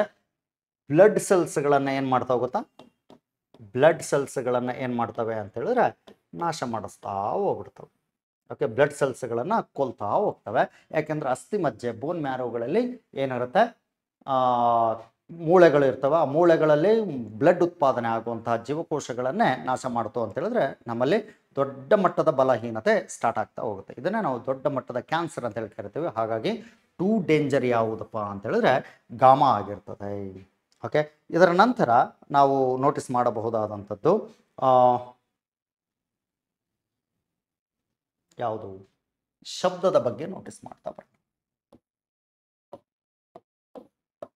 ನೀವು ಶಬ್ದದಲ್ಲಿ ನೋಡಿಕೊಳ್ಳಲೇಬೇಕಾದಂತಹ ಕಾನ್ಸೆಪ್ಟ್ ಏನೇನಪ್ಪ? ಶಬ್ದ ಪ್ರಸರಣ ಹೊಂದೋದಕ್ಕೆ ಮಾಧ್ಯಮದ ಅವಶ್ಯಕತೆ ಇರುತ್ತದೆ. ಹೌದಾ? ಮಾಧ್ಯಮ ಬೇಕು ಬಂತು. ಇಲ್ಲಿ ಮಾಧ್ಯಮ ಅಂತೇಳಿ ಬಂದಾಗ ಯಾವ್ಯಾವ ಮಾಧ್ಯಮ ಬೇಕು? ಘನ ಮಾಧ್ಯಮ ಬೇಕು, ಸಾಲಿಡ್ ದ್ರವ ಮಾಧ್ಯಮ ಬೇಕು, ಲಿಕ್ವಿಡ್ ಮತ್ತು ಅನಿಲ ಮಾಧ್ಯಮ ಬೇಕು. ಓಕೆ, ಅನಿಲ ಮಾಧ್ಯಮ ಅಂತೇಳಿ ಕರಿತೇವೆ. ಹಾಗಾದ್ರೆ ಶಬ್ದ ಅಂಥೇಳಿ ಬಂದಾಗ ಇಲ್ಲಿ ನಾವು ನೋಟಿಸ್ ಮಾಡೋದು ಶಬ್ದದ ಅಧ್ಯಯನವನ್ನು ಏನಂತ ಕರಿಬೇಕು? ಅಕಾಸ್ಟಿಕ್ ಅಂತೇಳಿ ಕರಿತೇವೆ. ಅಕಾಸ್ಟಿಕ್ ಅಂತೇಳಿ ನಾವು ನೋಡ್ತೇವೆ. ಏನಿದು ಅಕಾಸ್ಟಿಕ್ ಅಂತ ಹೇಳಿದಾಗ ಶಬ್ದದ ಅಧ್ಯಯನವನ್ನು ಮಾಡಿದ್ರೆ, ಓಕೆ, ಶಬ್ದದ ಬಗೆಗಿನ ಅಧ್ಯಯನದ ಒಂದು ಶಾಸ್ತ್ರಕ್ಕೆ ಅಕಾಸ್ಟಿಕ್ ಅಂತೇಳಿ ಕರೆಯಲಾಗುತ್ತೆ. ಓಕೆ, ಹಾಗಾದರೆ ಶಬ್ದದ ತೀವ್ರತೆಯನ್ನು ಅಳೆದು ಬಳಸಲು, ಓಕೆ, ಅಳೆದು ಸೂಚಿಸಲು ಶಬ್ದದ ತೀವ್ರತೆಯನ್ನು ಡೆಸಿಬೆಲ್ ಅಂತೇಳಿ ನೋಡ್ತೀವಿ. ಭಾಳ ಇಂಪಾರ್ಟೆಂಟ್, ಎಕ್ಸಾಮ್ಗೆ ತುಂಬ ಸಲ ಇದ್ರ ಮೇಲೆ ಪ್ರಶ್ನೆಗಳು ಬಂದಿದೆ. ಓಕೆ, ಡೆಸಿಬೆಲ್ ಅನ್ನೋದನ್ನು ನಾವು ನೋಡಲೇಬೇಕು. ಓಕೆ, ಡೆಸಿಬೆಲ್ ಅನ್ನೋ ಕಾನ್ಸೆಪ್ಟ್ಗಳನ್ನು ನಾವು ನೋಡ್ತೇವೆ. ಹಾಗಾದರೆ ಡೆಸಿಬಲ್ ಅಂತೇಳಿ ಬಂದಾಗ ಸಾಮಾನ್ಯ ಹಿಯರಿಂಗ್ ಅಂತೇಳಿ ಬಂದಾಗ ನಮ್ಮ ಕಿವಿಗಳಿಗೆ ಸ್ಪಷ್ಟವಾಗಿ ಯಾವುದೇ ರೀತಿಯಾದ ಡ್ಯಾಮೇಜ್ ಇಲ್ಲದೆ, ಓಕೆ, ಸ್ಪಷ್ಟವಾಗಿ ಯಾವುದೇ ಶಬ್ದವನ್ನು ಕೇಳಿಸ್ಕೊಳ್ತೀವಿ ಅಂತ ಹೇಳಿದ್ರೆ ಯಾವುದು ಅಂತ ಹೇಳಿದ್ರೆ ಅದು 60 ಡೆಸಿಬೆಲ್ವರೆಗೂ ಇರಬೇಕು. ಹಾಗಾದರೆ ನಮ್ಮ ಕಿವಿಗಳು ಎಲ್ಲಿ ತನಕ ಕೇಳುವ ಸಾಮರ್ಥ್ಯವನ್ನು ಹೊಂದಿರ್ತವೆ? ಮಿಸ್ ಅಂತ ನೋಡ್ತೀವಲ್ಲ, ಮ್ಯಾಲಿಯಸ್, ಇಂಕಸ್ ಮತ್ತು ಸ್ಟೆಪಿಸ್ ಅಂತೇಳಿ ಆ 3 ಮೂಳೆಗಳು ಎಷ್ಟು ಕಾಮನ್ ಆಗಿ ನಾವು ಗಮನಿಸ್ತೀವಲ್ಲ ಅದೆಲ್ಲ ಏನೋ ಆಗಿರುತ್ತೆ ಅಂತ ಹೇಳಿದ್ರೆ ಮೋರ್ ದ್ಯಾನ್ 100 ಡೆಸಿಬೆಲ್ವರೆಗೂ ಕೇಳಿಸಿಕೊಳ್ಳುವ ಸಾಮರ್ಥ್ಯ ಇರ್ತವೆ. ಒಂದು ವೇಳೆ ಇದನ್ನು ಪದೇ ಪದೇ ಇದೇ ರೀತಿಯಾದ ಶಬ್ದಗಳನ್ನು ಕೇಳಿಸೋದಕ್ಕೆ ಶುರು ಮಾಡ್ಕೊಂಡ್ರಿ ಅಂದರೆ ನಮ್ಮ ಕಿವಿಗಳಲ್ಲಿ ಹಿಯರಿಂಗ್ ಸೆಲ್ಸ್ಗಳೇನಾಗ್ತವೆ ಅಂತ ಹೇಳಿದ್ರೆ ಕಾಕ್ಲಿಯಾ ಮೇಲಿರುವಂತಹ ಹಿಯರಿಂಗ್ ಸೆಲ್ಸ್ಗಳು ಡ್ಯಾಮೇಜ್ ಆಗೋದಕ್ಕೆ ಶುರುವಾಗ್ತವೆ. ಓಕೆ, ಅದರ ಆಧಾರದ ಮೇಲೆ ನಾವು ನೋಟಿಸ್ ಮಾಡುವಂಥದ್ದು.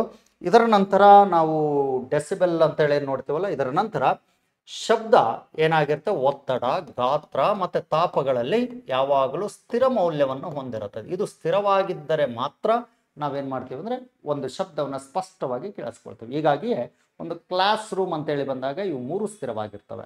ಒಂದು ಲ್ಯಾಬ್ ಅಂದಾಗೂ ಇವು 3 ಸ್ಥಿರವಾಗಿರ್ತದೆ. ಓಕೆ, PVT ಅನಿಲ ಕಣಗಳ ಒತ್ತಡ, ಗಾತ್ರ ಮತ್ತು ತಾಪಗಳು ಅಂತ ಏನು ಕಾನ್ಸೆಪ್ಟ್ ಇದೆಯಲ್ಲ ಅದು ಅಷ್ಟು ಸ್ಥಿರವಾಗಿರುತ್ತೆ. ಇದಕ್ಕೆ ಕಾರಣ, ಓಕೆ, ಇದೇ ಕಾರಣಕ್ಕಾಗಿ ನಾವು ಒಂದು class room, meeting room, conference hall, okay, ಈ ರೀತಿ ನಾವು ಯಾಕೆ ಫಿಕ್ಸ್ ಮಾಡ್ಕೊಳ್ತೀವಿ ಅಂದರೆ ಇದೇ ಕಾರಣಕ್ಕಾಗಿ. ಶಬ್ದ ಯಾವಾಗಲೂ ಇದೇ ರೀತಿ ಇರುತ್ತೆ. ಇದನ್ನು ನಾವು ಅಡ್ಯಾಬ್ಯಾಟಿಕ್ ಪ್ರೋಸೆಸ್ ಅಂತ ಕರಿತೀವಿ.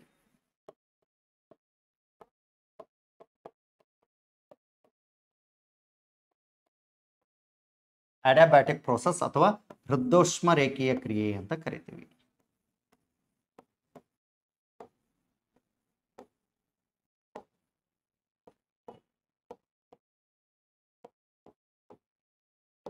ಹೃದೋಷ್ಮ ರೇಖೀಯ ಕ್ರಿಯೆ ಅಂತೇಳಿ ಕರೆಯಲಾಗುತ್ತೆ. ಓಕೆನಾ?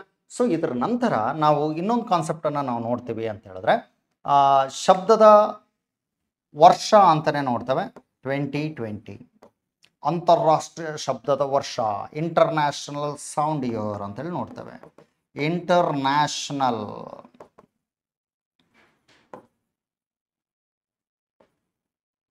ಸೌಂಡ್ ಇಯರ್ ಅಂತೇಳಿ, ಇಂಟರ್ನ್ಯಾಷನಲ್ ಸೌಂಡ್ ಇಯರ್ ಅಂತೇಳಿ ನೋಡ್ತೇವೆ. ಅದಾದ ನಂತರ ಶಬ್ದ ಪ್ರಸರಣ ಯಾವುದೇ ಅಣುಗಳ ಒತ್ತಡಕ್ಕೆ ಯಾವುದೇ ಕಾರಣಕ್ಕೂ ಅವಲಂಬಿತವಾಗಿರಲ್ಲ. ಈ ಕಾನ್ಸೆಪ್ಟ್ ಗೊತ್ತಿರಬೇಕು ನಿಮಗೆ.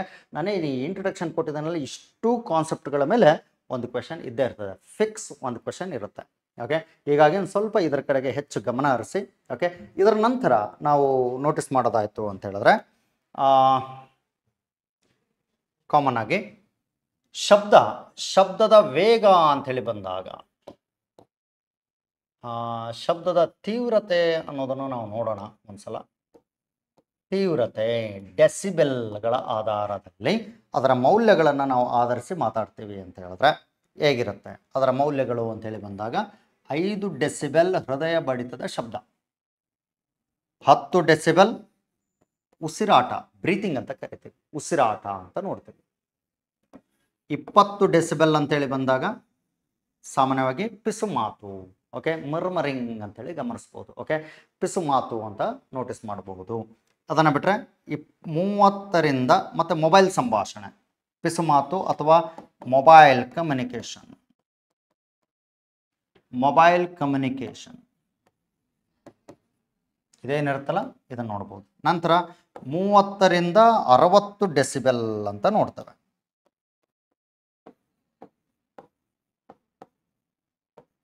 30ರಿಂದ 60 ಡೆಸಿಬಲ್ ಅಂತೇಳಿ ಬಂದಾಗ ಏನಾಗಿರುತ್ತೆ, ಕಾಮನ್ ಕಮ್ಯುನಿಕೇಷನ್. ಅವಾಗಲೇ ಮಾತಾಡ್ದೆ ನಾನು, ಕಾಮನ್ ಕಮ್ಯುನಿಕೇಷನ್. ಕಾಮನ್ ಕಮ್ಯುನಿಕೇಷನ್ಸ್ಗಳಲ್ಲಿ ನಾವು ಇದನ್ನು ನೋಡ್ತೇವೆ. ಓಕೆ, 10 ಡೆಸಿಬಲ್ ಅಂತ ಹೇಳಿದ್ರೆ ಬ್ರೀಥಿಂಗ್ ಅಂತೇಳಿ ನಾವು ನೋಡ್ತೀವಿ. ಬ್ರೀಥಿಂಗ್. ಓಕೆ, ಹೃದಯ ಬಡಿತ. Okay, heart beat sound.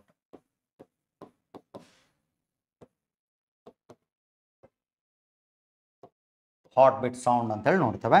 Next 85 decibel ಅಂತೇಳಿ ಬಂದಾಗ ಕಾಮನ್ ಆಗಿ ಟ್ರಾಫಿಕ್ ಸೌಂಡ್.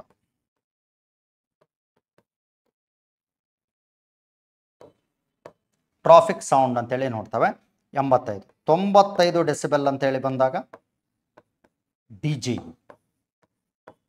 ಜೆ ಸೌಂಡ್ ಅಂತೇಳಿ ನೋಡ್ತೀವಿ. ಡಿ ಜೆ ಸೌಂಡ್ ಎಫೆಕ್ಟಿವ್ ಆಗಿರ್ತದೆ. 110 ಡೆಸಿಬೆಲ್ ಅಂತೇಳಿ ಬಂದರೆ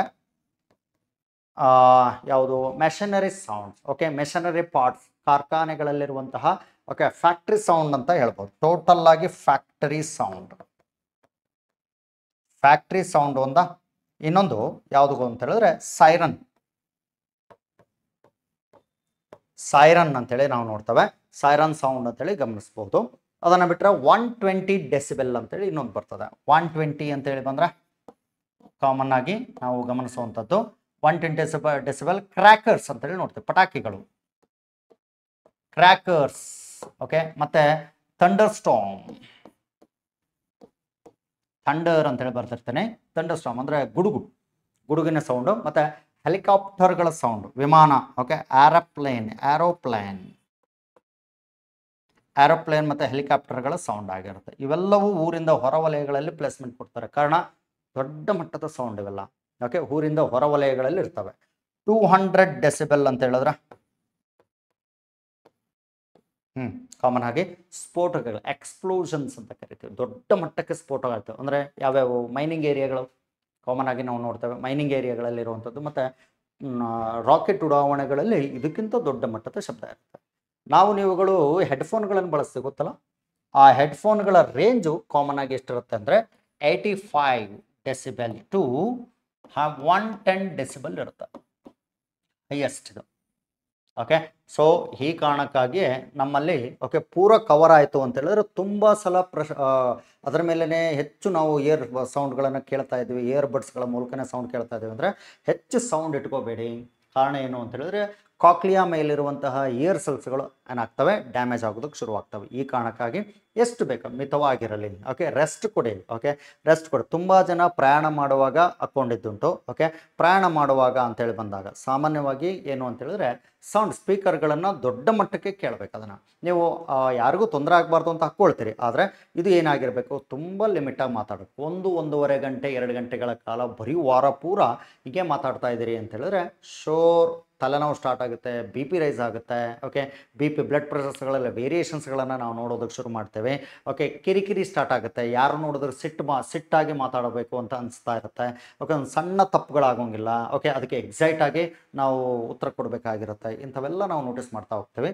ಅದೇ 85ರಿಂದ 110 ಡೆಸಿಬಲ್ ಅಂತೇಳಿ ನೋಡ್ತೇವೆ. ಅದಕ್ಕೆ ವಾರ್ನ್ ಮಾಡುತ್ತೆ. ನೀವೇನಾದ್ರು ಸೌಂಡ್ ಕೊಡಬೇಕಾದ್ರೆ ಓಕೆ, ನಮ್ಮ ಮೊಬೈಲು ಅಷ್ಟೇ ಸೆನ್ಸಾರ್ ಮೇಲೆ ಕೆಲಸ ಮಾಡ್ತಾ ಇರುತ್ತೆ.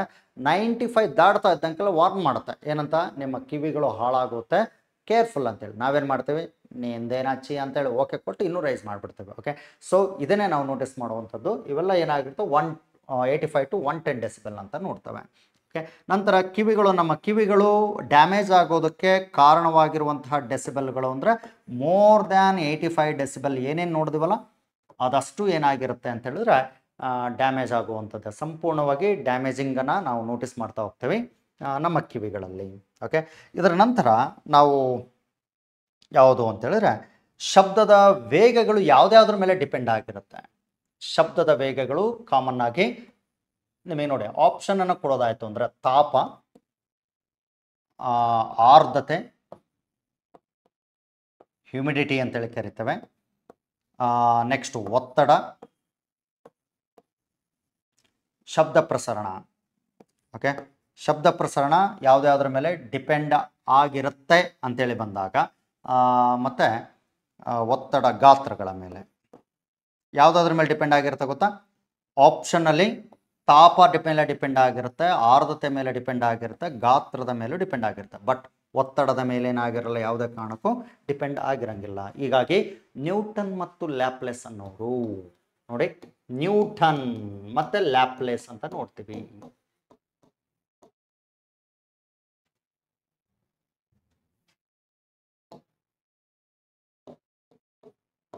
ನ್ಯೂಟನ್ ಮತ್ತು ಲ್ಯಾಪ್ಲೇಸ್ ಅನ್ನೋರು ಏನು ಮಾಡ್ತಾರೆ ಅಂತ ಹೇಳಿದ್ರೆ, ವೆಲಾಸಿಟಿ ಆಫ್ ಸೌಂಡ್ ಯಾವಾಗಲೂ ಏನಾಗಿರುತ್ತೆ ಅಂತ ಹೇಳಿದ್ರೆ ಇದು ಯಾವಾಗಲೂ ತಾಪದ ಮೇಲೆ ಮತ್ತು ಟೆಂಪ್ರೇಚರ್ ಮತ್ತು ಆರ್ದ್ರತೆ ಇವೆರಡರ ಮೇಲೆ ಏನಾಗಿರುತ್ತೆ, ಡಿಪೆಂಡ್ ಆಗಿರುತ್ತೆ ಅನ್ನೋದ್ರ ಮೇಲೆ ನಮಗೆ ವಿವರಣೆಯನ್ನು ನೀಡಿರ್ತಾರೆ. ಓಕೆ, ಟೆಂಪ್ರೇಚರ್ ಮತ್ತು ಆರ್ದ್ರತೆ ಮೊದಲು ನ್ಯೂಟನ್ ತಗೊಳ್ತಾರೆ 280 ಮೀಟರ್ ಪರ್ ಸೆಕೆಂಡ್ ಬರುತ್ತೆ ಅಷ್ಟೇ.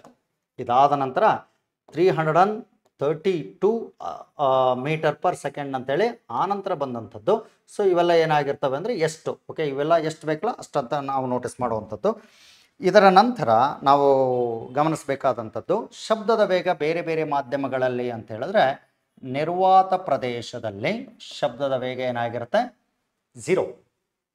ಓಕೆ, ಹಾಗಾಗಿ ನಿರ್ವಾತ ಪ್ರದೇಶ ಒಂದು ವೇಳೆ ನೀವೇನಾದ್ರು ಗಾಳಿಗೆ ಬಂದ್ರಿ ಅಂತ ಹೇಳಿದ್ರೆ 340 ಮೀಟರ್ ಪರ್ ಸೆಕೆಂಡ್ ಆಗಿರುತ್ತೆ.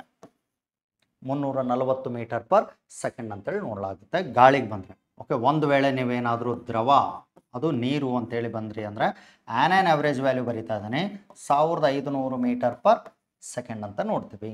ಓಕೆ, ಹಾಗಾದರೆ ಘನ ಅಂತೇಳಿ ಬಂದ್ರಿ ಅಂತ ಹೇಳಿದ್ರೆ, ಘನ ಸ್ಥಿತಿಗೆ ಅಂತೇಳಿ ಬಂದರೆ 5000 ಮೀಟರ್ ಪರ್ ಸೆಕೆಂಡ್ ಅಂತ ನೋಡ್ತೀವಿ. Okay, 5000 metre per second. ಇದರ ನಂತರ ಒಂದು ಅಪ್ಡೇಟೆಡ್ ಅಂತ ಹೇಳಿದ್ರೆ, ಎಕ್ಸಾಮಿಗೆ 3 ಮೇಲೂ ಪ್ರಶ್ನೆ ಬಂದಿದೆ, ನೆನಪಿಡಲೇಬೇಕಾದಂಥ ಕಾನ್ಸೆಪ್ಟ್ಗಳಿವು. ಓಕೆ, ವೆರಿ ಇಂಪಾರ್ಟೆಂಟ್ ಇರುವಂಥದ್ದುಗಳನ್ನೇ ನಾನು ತೊಗೊಂಬಂದಿರೋದು. ಘನಲೋಹಿತ ಅಂತೇಳಿ ಬಂದರೆ, ಘನಲೋಹಿತ ಅಂತೇಳಿ ಬಂದ್ರಿ ಅಂತ ಹೇಳಿದ್ರೆ ಯಾವುದು, ಅಲ್ಯೂಮಿನಿಯಂನ ನಾವು ನೋಡ್ತೀವಿ. ಅಲ್ಯೂಮಿನಿಯಂ 6420 ಮೀಟರ್ ಪರ್ ಸೆಕೆಂಡ್ ಆಗಿರುತ್ತೆ. 6420 ಮೀಟರ್ ಪರ್ ಸೆಕೆಂಡ್ ಘನಲೋಹಿತ ವಸ್ತುಗಳು. ನೆಕ್ಸ್ಟು ಘನ ಅಲೋಹಿತ ವಸ್ತುಗಳು. ಘನ ಅಲೋಹ ಅಂತೇಳಿ ಬಂದರೆ ನಾವು ನೋಟಿಸ್ ಮಾಡುವಂಥದ್ದು ಯಾವುದು ಅಂದರೆ ವಜ್ರ. ವಜ್ರ ಎಷ್ಟು, 12000 ಮೀಟರ್ ಪರ್ ಸೆಕೆಂಡ್ ಅಂತೇಳಿ ನಾವು ನೋಡ್ತೀವಿ. ಓಕೆ, 12000 ಮೀಟರ್ ಪರ್ ಸೆಕೆಂಡ್ ಇಷ್ಟನ್ನು ನಾವು ಗಮನಿಸ್ತೇವೆ ಎಕ್ಸಾಮಲ್ಲಿ. ಇವೆರಡು ಅಪ್ಡೇಟೆಡ್, ಚೂರು ಇವುಗಳ ಬಗ್ಗೆ ಚೂರು ಗಮನ ಹರಿಸಿ. ಯಾವುದೇ ಲೋಹಿತ ವಸ್ತು ಕೊಟ್ಟರೂ ಸಹಿತ ನೀವು ಅಲ್ಯೂಮಿನಿಯಂನ ನೆನ್ಪಿಡಬೇಕು. ಅಲ್ಯೂಮಿನಿಯಂನಲ್ಲಿ ಹೈಯೆಸ್ಟ್ ಇರ್ತದೆ. ಇವೆಲ್ಲ ಪ್ರಯೋಗದ ಮೂಲಕ ನಮಗೆ ತಿಳಿದು ಬರುವಂಥದ್ದು.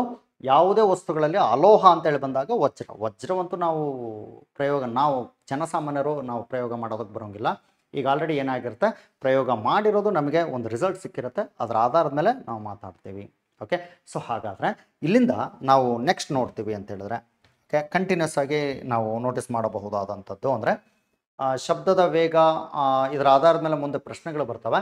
ಹಾಗಾದರೆ ಪ್ರತಿಧ್ವನಿ ಅನ್ನೋ ಒಂದು ಕಾನ್ಸೆಪ್ಟ್ ಅದ.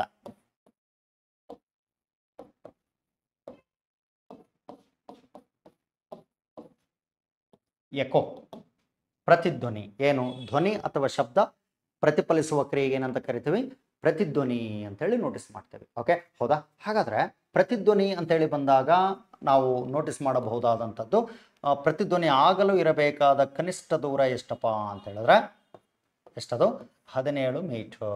ಹೆಂಗಿರುತ್ತೆ, D is equal to VT/2 ಅಂತೇಳಿ. Okay, D. ಹಾಗಾದರೆ ವಿ ಅಂತೇಳಿ ಬಂದಾಗ ಶಬ್ದದ ವೇಗ ಏನಾಗಿರುತ್ತೆ ಅಂತ ಹೇಳಿದ್ರೆ ಮಾಧ್ಯಮದಲ್ಲಿ ಅಂದಾಗ 340 ಮೀಟರ್ ಪರ್ ಸೆಕೆಂಡ್. ನೆಕ್ಸ್ಟು ಅದೇ ಸಮಯಕ್ಕೆ ಬಂದ್ವಿ ಅಂದರೆ 1/10 ಸೆಕೆಂಡ್ಸ್ ಅಂತ ನೋಡ್ತೇವೆ. ಕಿವಿಯಲ್ಲಿ ಶಬ್ದ ಉಳಿಯುವ ಸಮಯ ಎಷ್ಟಪ್ಪ, 1/10 ಸೆಕೆಂಡ್ಸ್. ಹಾಗಾದರೆ D is equal to 340 into 1/10 divide by 2 ಅಂತೇಳಿ ಬಂತು ಅಂದರೆ 1010 ಕ್ಯಾನ್ಸಲ್. ಓಕೆ, ಉಳಿಯೋದೇನು 34 ಡಿವೈಡ್ ಬೈ 2, 2 ಅಂದರೆ 2 17. ಓಕೆ, ಹಾಗಾದರೆ ಡಿ ಅಂಥೇಳಿ ಬಂದರೆ ಏನಾಗಿರುತ್ತೆ ಅಂದರೆ 17 ಮೀಟರ್ ಅಂತೇಳಿ ನಾವು ನೋಟಿಸ್ ಮಾಡ್ಬೋದು.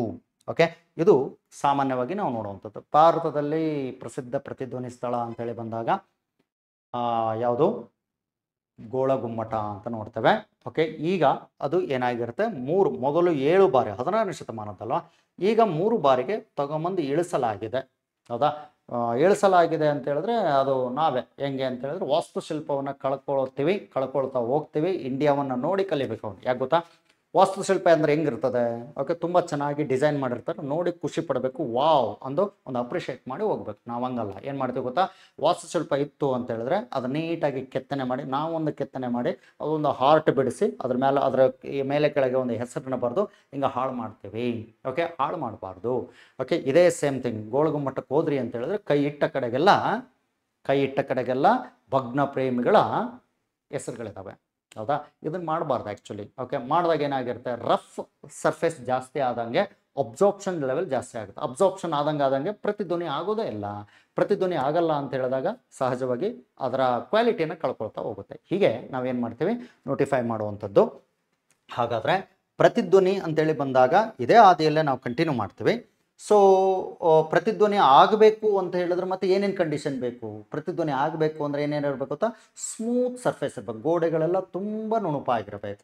ಓಕೆ, ತುಂಬ ನುಣುಪು ಮೇಲ್ಮೈಗಳನ್ನು ಹೊಂದಿದ್ದರೆ ಒನ್ ಥಿಂಗ್, ಇದನ್ನು ನಾವು ಸಂಗೀತ ಕಚೇರಿಗಳಲ್ಲಿ ನೋಡ್ತೇವೆ. ಅದನ್ನು ಬಿಟ್ಟರೆ ನಾವು ಈ ಪ್ರತಿಧ್ವನಿ ಆಗಬೇಕು ಅಂತೇಳಿ ಬಂದಾಗ ಇದು ನಮಗೆ ಅನುಕೂಲ ಅಂತ ಹೇಳಿದ್ರೆ ಎರಡೇ ಕಡೆಗೆ. ಒಂದು ಕಡೆಗೆ ನಾವು ಏನು ಅಂದರೆ ಸಂಗೀತ ಕಚೇರಿಗಳಲ್ಲಿ, ಅದೇ ಬಿಟ್ಟರೆ ಆರ್ಕೆಸ್ಟ್ರಾಗಳಲ್ಲಿ, ರಸಮಂಜರಿ ಕಾರ್ಯಕ್ರಮಗಳಲ್ಲಿ hi hi hi, hello hello hello, mic testing ಹಿಂಗೆ ಏನಾಗ್ತಾ ಹೋಗುತ್ತೆ, ಯಾಕೋ ಆಗ್ತಾ ಹೋಗುತ್ತೆ.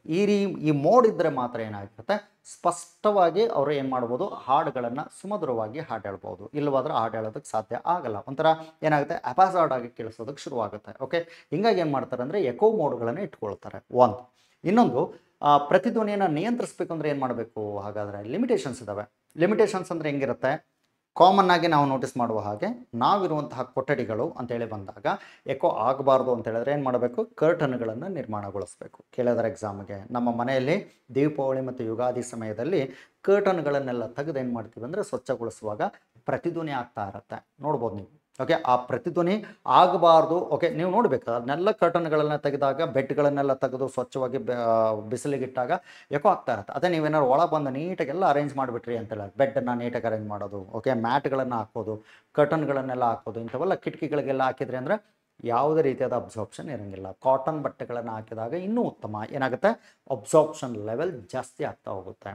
ಓಕೆ, ಅಬ್ಸಾರ್ಪ್ಷನ್ ಲೆವೆಲ್ ಅಂತೇಳಿ ನೋಡ್ತೀವಿ. ಅದನ್ನು ಬಿಟ್ಟರೆ ನಾವು ಇನ್ನೊಂದು ಕಡೆಗೆ ನೋಡುವಂಥದ್ದು ಹೆಂಗಿರುತ್ತೆ, ಕಾಮನ್ ಆಗಿ ನಾವು ಪ್ರತಿಧ್ವನಿ ಆಗಬಾರ್ದು ಅಂತ ಹೇಳಿದಾಗ ಏನಾಗಿರಬೇಕು, ಸಂಪೂರ್ಣವಾಗಿ ವೆಂಟಿಲೇಷನ್ಸ್ ಅಂತ ನೋಡ್ತೇವೆ. ಓಕೆ, ಯಾವುದೇ ಒಂದು ಮನೆಗಳಲ್ಲಿ ಶಬ್ದದ ಒತ್ತಡ ಮತ್ತು ಗಾಳಿಯ ಒತ್ತಡಗಳನ್ನು, ಓಕೆ, ಆ ಪ್ರೆಷರ್ಸ್ಗಳನ್ನು, ಏರುಪೇರುಗಳನ್ನು ಸಮತಟ್ಟಾಗಿ ನಿರ್ಮಾಣಗೊಳಿಸೋದಕ್ಕೆ, ಬ್ಯಾಲೆನ್ಸ್ ಮಾಡೋದಕ್ಕೆ ಏನಾಗಿರುತ್ತೆ ಅಂತ ಹೇಳಿದ್ರೆ ಇವುಗಳ ಕಿಟಕಿಗಳನ್ನು ನಾವು ನೋಟಿಸ್ ಮಾಡಬೇಕು. ಓಕೆ, ಈ ಕಿಟಕಿಗಳು ಅಂತೇಳಿ ಬಂದಾಗ ನಾವು ನೋಟಿಸ್ ಮಾಡುವಂಥದ್ದು, ಕಿಟಕಿಗಳು ಹೌದು, ವೆಂಟಿಲೇಷನ್ಸು ಹೌದು, ಒತ್ತಡಗಳನ್ನು ಮ್ಯಾನೇಜ್ ಮಾಡೋದಕ್ಕಾಗಿ. ಓಕೆ, ಇದನ್ನು ಬಿಟ್ಟರೆ ನಾವು ಇನ್ನೊಂದು ಕಡೆಗೆ ಏನು ನೋಡ್ತೀವಿ ಅಂದರೆ, ಯಾವುದೇ ಆಡಿಟೋರಿಯಂಗಳನ್ನು ನೋಡಿದ್ರೆ ಸಭಾಂಗಣಗಳು ಅಂತೇಳಿ ನೋಡ್ತೀವಿ, ಮತ್ತು ಥಿಯೇಟರ್ಗಳು ಅಂತೇಳಿ ನೋಡ್ತೀವಿ. ಈ ಥಿಯೇಟರ್ಗಳ ಮೇಲ್ಛಾವಣಿ ಯಾವಾಗಲೂ ಏನಾಗಿರುತ್ತೆ, ಫ್ಲ್ಯಾಟ್ ಆಗಿರಲ್ಲ, ಗೋಳಾಕಾರವಾಗಿರ್ತದೆ. ಗೋಳಾಕಾರವಾಗಿರುವ ಉದ್ದೇಶನೇ ಏನು ಅಂದರೆ ಪ್ರತಿಧ್ವನಿಯನ್ನು ನಿಯಂತ್ರಿಸಲಿರುವಂತಹ ಒಂದು ಕ್ರಮ ಇದು. ಓಕೆ, ಇದನ್ನು ಬಿಟ್ಟರೆ ನಾವು ಎಲ್ಲ ಶಾಲಾ ಕಾಲೇಜುಗಳನ್ನು ನೀವು ನೋಡ್ತೀರಿ ಅಂತ ಹೇಳಿದ್ರೆ ಅದು ಐ ಶೇಪಲ್ಲಿ ಒಂದಿರುತ್ತೆ, ಇಲ್ಲ ಎಲ್ ಶೇಪಲ್ಲಿ ಇರ್ತದೆ, ಇಲ್ಲ ಅಂತ ಹೇಳಿದ್ರೆ ಯು ಶೇಪಲ್ಲಿ ನೋಡ್ತವೆ. ಓಕೆ, ಯು ಶೇಪಲ್ಲಿ ನೋಡ್ತವೆ, ಇಲ್ಲ ಅಂತ ಹೇಳಿದ್ರೆ ಓ ಶೇಪಲ್ಲಿ ಗಮನಿಸ್ತೀವಿ. ಓಕೆ, ಈ ರೀತಿ ನಾವೇನು ಮಾಡ್ತೀವಿ ಅಂದರೆ ನೋಟಿಸ್ ಮಾಡಬಹುದಾದಂಥದ್ದು. ಸೊ ಕಾಮನ್ ಆಗಿ ಇವೆಲ್ಲವು ನೀವು ಓದಿದಂಥ ಎಲ್ಲ ಶಾಲಾ ಕಾಲೇಜುಗಳು ಏನಾಗಿರ್ತವೆ ಅಂತ ಹೇಳಿದ್ರೆ ಯಾವ ಶೇಪಲ್ಲಿ ಇರ್ತವೆ, ಕಾಮನ್ ಆಗಿ ಎಲ್ ಆಕಾರದಲ್ಲಿ ನಾವು ನೋಟಿಸ್ ಮಾಡ್ತೀವಿ. ಓಕೆ, ಎಲ್ ಶೇಪ್ ಅಂತೇಳಿ ಗಮನಿಸ್ತಾ ಹೋಗ್ಬೋದು. ಓಕೆ, ಸೊ ಹೀಗೆ ನಾವೇನು ಮಾಡ್ತೀವಿ, ಗಮನಿಸ್ತಕ್ಕಂಥದ್ದು. ಇದರ ನಂತರ ಪ್ರತಿಧ್ವನಿಯನ್ನು ನಿಯಂತ್ರಿಸೋದು. ಪ್ರಪಂಚದಲ್ಲಿ ಪ್ರಸಿದ್ಧ ಪ್ರತಿಧ್ವನಿ ಸ್ಥಳ ಇದೆ, ಕಿಲ್ಲರ್ನಿ ಬೆಟ್ಟಗಳು. ಕೇಳಿರ್ತಾರೆ ಹೆಸರು, ಕಿಲ್ಲರ್ನಿ ಬೆಟ್ಟಗಳು. ಪ್ರತಿಧ್ವನಿಯಲ್ಲಿ ಹೈಯೆಸ್ಟ್ ಎಷ್ಟು ಗೊತ್ತಾ? ಆಲ್ಮೋಸ್ಟ್ 98 ಬಾರಿ ಏನಾಗುತ್ತೆ, ಕಂಪನಗೊಳ್ಳುತ್ತೆ. ಓಕೆ, ಕಂಪನಗೊಂಡು ಏನು ಮಾಡುತ್ತೆ ಅಂತ ಹೇಳಿದ್ರೆ ಪ್ರತಿಧ್ವನಿಯನ್ನು ನಾವು ನೋಟಿಸ್ ಮಾಡ್ತಾ ಹೋಗ್ಬೋದು. ಈ ಪ್ರತಿಧ್ವನಿ ಕಾಮನ್ ಆಗಿ ಏನಾಗಿರುತ್ತೆ ಅಂತ ಹೇಳಿದ್ರೆ ಸರಿಸುಮಾರು 100 ನ್ಯಾಚುರಲ್ ಆಗಿ ಐರ್ಲ್ಯಾಂಡ್ನ ಅಥವಾ ಐರಿಷ್ನ ಕಿಲ್ಲರ್ನಿ ಬೆಟ್ಟಗಳು ಅಂತೇಳಿ ನೋಡ್ತವೆ. ಓಕೆ, ಈ ರೀತಿ ಗಮನಿಸ್ತಾ ಹೋಗೋದು. ಪ್ರತಿಧ್ವನಿಯ ಸಹಾಯದಿಂದ ಸಮುದ್ರದ ಆಳವನ್ನು ಈ ಸೂತ್ರದ ಆಧಾರದಲ್ಲಿ ಏನು ಮಾಡ್ತೀವಿ ಅಂದರೆ ಪತ್ತೆ ಹಚ್ಚಲಾಗುತ್ತೆ. ಓಕೆ, ಕಾಮನ್ ಆಗಿ ಮತ್ತೆ ಇನ್ನೊಂದು ಇದರಲ್ಲಿ ನೋಟಿಸ್ ಮಾಡಬಹುದಾದಂಥದ್ದು ಇನ್ಫ್ರಾಸೋನಿಕ್ ಅಂತ ನೋಡ್ತವೆ, ಅವಧ್ವನಿ ಅಂತ. ಅವಧ್ವನಿಗಳು, ಅವಧ್ವನಿ ಶ್ರೇಣಿ ಅಂತಲೇ ಮಾತಾಡ್ತೀವಪ್ಪ. ಇಂಗ್ಲೀಷಲ್ಲಿ ಇನ್ಫ್ರಾಸೋನಿಕ್ ಅಂತಲೇ ಕರಿತೀವಿ.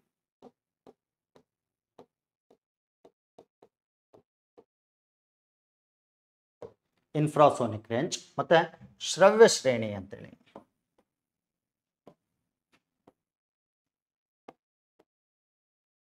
ಶ್ರವ್ಯ ಶ್ರೇಣಿ ಆಡಿಬಲ್ ರೇಂಜ್ ಅಂತೇಳಿ.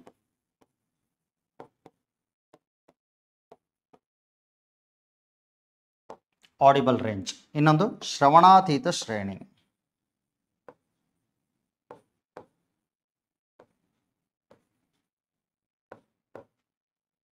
ಶ್ರವಣಾತೀತ ಶ್ರೇಣಿ ಅಂತ ಹೇಳಿದ್ರೆ ಅಲ್ಟ್ರಾ ಸೋನಿಕ್ ರೇಂಜ್ ಅಂತ ಕರಿತೀವಿ. ಮೂರು ಮೇಲೂ ಪ್ರಶ್ನೆ ಇದೆ, ಎಲ್ಲದ್ರ ಮೇಲೂ ಪ್ರಶ್ನೆ ಇದೆ. ಯಾವಾಗಲೂ ರೆಗ್ಯುಲರ್ ಆಗಿ ಇದ್ರ ಮೇಲೆ ಯಾವಾಗಲೂ ಪ್ರಶ್ನೆಗಳಿರ್ತವೆ. ನಾವೆಲ್ಲ ಇದ್ರ ಮೇಲೇ ಗಮನಿಸ್ತೀವಿ ಅಂತ ಹೇಳಿದ್ರೆ ಹೆಂಗಿರುತ್ತೆ?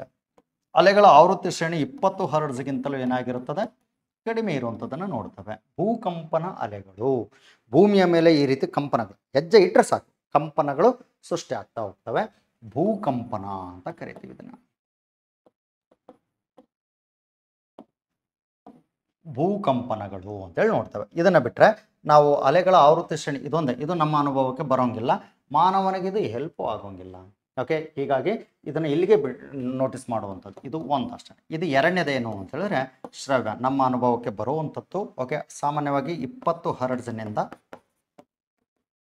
20 ಕಿಲೋ ಹರ್ಟ್ಜ್ವರೆಗೆ ಏನಾಗಿರುತ್ತೆ ಅಂತ ಹೇಳಿದ್ರೆ ನೋಟಿಸ್ ಮಾಡಬಹುದಾದಂಥದ್ದು. ಅಥವಾ 20,000 ಹರ್ಟ್ಜ್ವರೆಗೆ ಏನು ಮಾಡ್ತೀವಿ ಅಂದರೆ ಗಮನಿಸ್ತಕ್ಕಂಥದ್ದು. ಸೊ ಇಲ್ಲೆಲ್ಲ ನಾವು ನೋಟಿಸ್ ಮಾಡ್ತಕ್ಕಂಥದ್ದು ಹೆಂಗಿರುತ್ತೆ ಅಂತ ಹೇಳಿದ್ರೆ ಈ ರೇಂಜ್ಗಳನ್ನು ನಾವು ಗಮನಿಸ್ತೀವಿ. ಇದರ ನಂತರ ಶ್ರವಣಾತೀತ ಶ್ರೇಣಿ. ಇಲ್ಲೆಲ್ಲ ಶ್ರವಣಾತೀತ ಶ್ರೇಣಿ ಏನಾಗಿರುತ್ತೆ, ಅಲೆಗಳ ಆವೃತ್ತಿ ಶ್ರೇಣಿ ಏನಾಗಿರುತ್ತೆ, 20 ಕಿಲೋ ಹರ್ಟ್ಜ್ಗಿಂತಲೂ ಏನಾಗಿರುತ್ತೆ ಅಧಿಕವಾಗಿರುವಂಥದ್ದು. ಓಕೆ, 20 ಕಿಲೋ ಹರ್ಟ್ಸ್, 20,000 ಹರ್ಟ್ಸ್ಗಿಂತಲೂ ಅಧಿಕವಾಗಿರುವಂಥದ್ದು. ಎಲ್ಲೆಲ್ಲಿ ಬಳಕೆ ಮಾಡ್ತೇವೆ?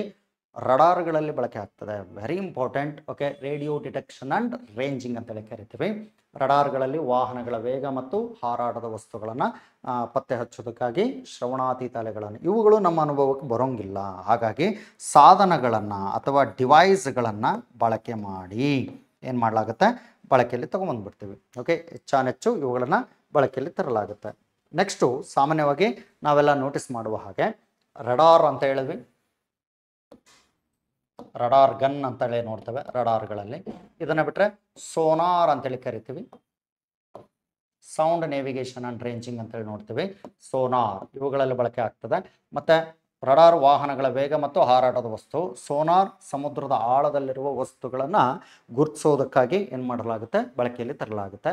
ಅಲ್ಲೆಲ್ಲ ನಿಕ್ಷೇಪಗಳೇನಾದರೂ ಇದ್ದರೆ ಅದನ್ನು ಬಿಟ್ಟರೆ ನಾವು ಇನ್ನೊಂದೇನು ನೋಡ್ತೀವಿ, ನಿಕ್ಷೇಪಗಳು ಬಿಟ್ಟರೆ ಏನಾದರೂ ಕ್ರೂಡ್ ಆಯಿಲ್ಗಳ ಸೆನ್ಸಾರ್ ಏನಾದರೂ ಇತ್ತು ಅಂತ ಹೇಳಿದ್ರೆ ಅವುಗಳನ್ನು ತೆಗೆಯೋದಕ್ಕಾಗಿ ಏನು ಮಾಡ್ತಾರೆ, ಬಳಕೆಯಲ್ಲಿ. ಹೆಚ್ಚಾನೆಚ್ಚು ವಸ್ತುಗಳಲ್ಲಿ ಮುಳುಗುವುದಿದೆ. ಓಕೆ, ಗೂಡ್ಸ್ಗಳೇನಾದರೂ ಹೋಗಿದ್ದಾರೆ. ಓಕೆ, ಇಂಥವುಗಳನ್ನು ಏನು ಮಾಡಲಾಗುತ್ತೆ ಅಂದರೆ ಸೆನ್ಸಾರ್ಗಳ ಆಧಾರದಲ್ಲಿ ನೋಟಿಸ್ ಮಾಡುವಂಥದ್ದು. ರಡಾರ್ ನಮಗೆ ಗೊತ್ತಿದೆ, ಪರಿಚಯ ಇದೆ.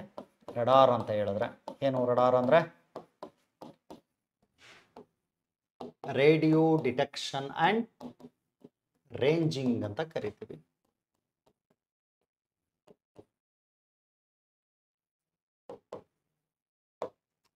ನೆಕ್ಸ್ಟ್ ಸೋನಾರ್ ಅಂತೇಳಿ ಬಂದ್ರೆ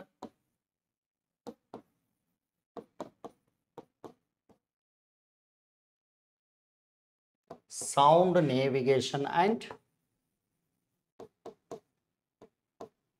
ರೇಂಜಿಂಗ್ ಅಂತ ಕರಿತೀವಿ.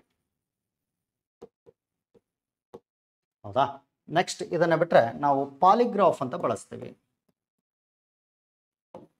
ಪಾಲಿಗ್ರಫಿ ಅಥವಾ ಪಾಲಿಗ್ರಾಫ್ ಸುಳ್ಳು ಪತ್ತೆ ಹಚ್ಚಲು ಇರುವಂಥದ್ದು. ಹೌದಾ? ಸೊ ಇದನ್ನು ಬಿಟ್ಟರೆ ನಾವು ಕಿಡ್ನಿಗಳ ಸ್ಟೋನ್ಸ್ಗಳನ್ನು, ಕಿಡ್ನಿ ಸ್ಟೋನ್ಸ್ ಅಂತೇಳಿ ನೋಡುವಂಥದ್ದು. ಸ್ಟೋನ್ಸ್ಗಳನ್ನು ಏನು ಮಾಡೋದಕ್ಕೆ ಗುರುತಿಸಿ ಕರಗಿಸಲು ಏನು ಮಾಡ್ತೀವಿ, ಬಳಕೆಯಲ್ಲಿ ತರಲಾಗುತ್ತೆ. ಅದನ್ನು ಬಿಟ್ಟರೆ ಕಿಡ್ನಿ ಸ್ಟೋನ್ಸ್ ಹೌದು. ಇದರ ನಂತರ ನಾವು ಯಾವುದು ಅಂದರೆ ಮಿಶ್ರಲೋಹಗಳು, ಅಲಾಯ್ಸ್, ಮಿಶ್ರಲೋಹಗಳ ಪದ್ಧತಿಯಲ್ಲಿ ಆ ವಸ್ತುಗಳನ್ನು, ಅಲ್ಲಿರ್ತಕ್ಕಂಥ ಎಲಿಮೆಂಟ್ಸ್ಗಳನ್ನು ಐಡೆಂಟಿಫೈ ಮಾಡೋದಕ್ಕಾಗಿ. ಓಕೆ, ಎಷ್ಟಿದೆ, ಓಕೆ, ಯಾವ್ಯಾವು ಎಷ್ಟೆಷ್ಟು ಕ್ವಾಂಟಿಟಿಯಲ್ಲಿ ನಾವು ಅಲಾಯ್ಸ್ಗಳನ್ನು ನೋಡಬಹುದು ಅಂಥದ್ದನ್ನು ನಾವು ಗಮನಿಸ್ತೀವಿ. ಅದನ್ನು ಬಿಟ್ಟರೆ ಬ್ಲೈಂಡ್ ಸ್ಟಿಕ್ಸ್ ಅಂತೇಳಿ ಗಮನಿಸ್ತೀವಿ. ಬ್ಲೈಂಡ್ ಸ್ಟಿಕ್ಸ್ ಅಂತೇಳಿ ಗಮನಿಸ್ತೀವಿ. ಅದನ್ನು ಬಿಟ್ಟರೆ ನಾವು ಇನ್ನೊಂದು ಯಾವುದು ಪ್ರೆಗ್ನೆನ್ಸಿ ಅಥವಾ ಗರ್ಭಿಣಿ ಹೆಣ್ಣು ಮಕ್ಕಳ ಸ್ಕ್ಯಾನಿಂಗ್ಗಳಲ್ಲಿ, okay, scanning for pregnancy women ಅಂತೇಳಿ ಕರಿತೀವಿ. ಸ್ಕ್ಯಾನಿಂಗ್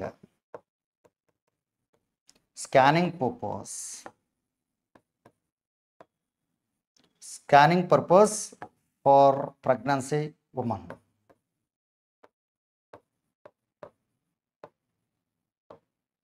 ಸರ್ ಡೇಂಜರ್ ಆಗಲ್ವಾ ಅಂದರೆ ಹೌದು, ಒಂದೇ ಸಲ, ಒಂದು ಮಂತಿಗೆ ಒಂದೇ ಸಲ ಇರ್ತದೆ. ಅದು ಮ್ಯಾಕ್ಸಿಮಮ್ 5-6 ತಿಂಗಳ ತನಕ ಏನು ಮಾಡ್ತಾರೆ, ಸ್ಕ್ಯಾನ್ ಮಾಡ್ತಾರೆ.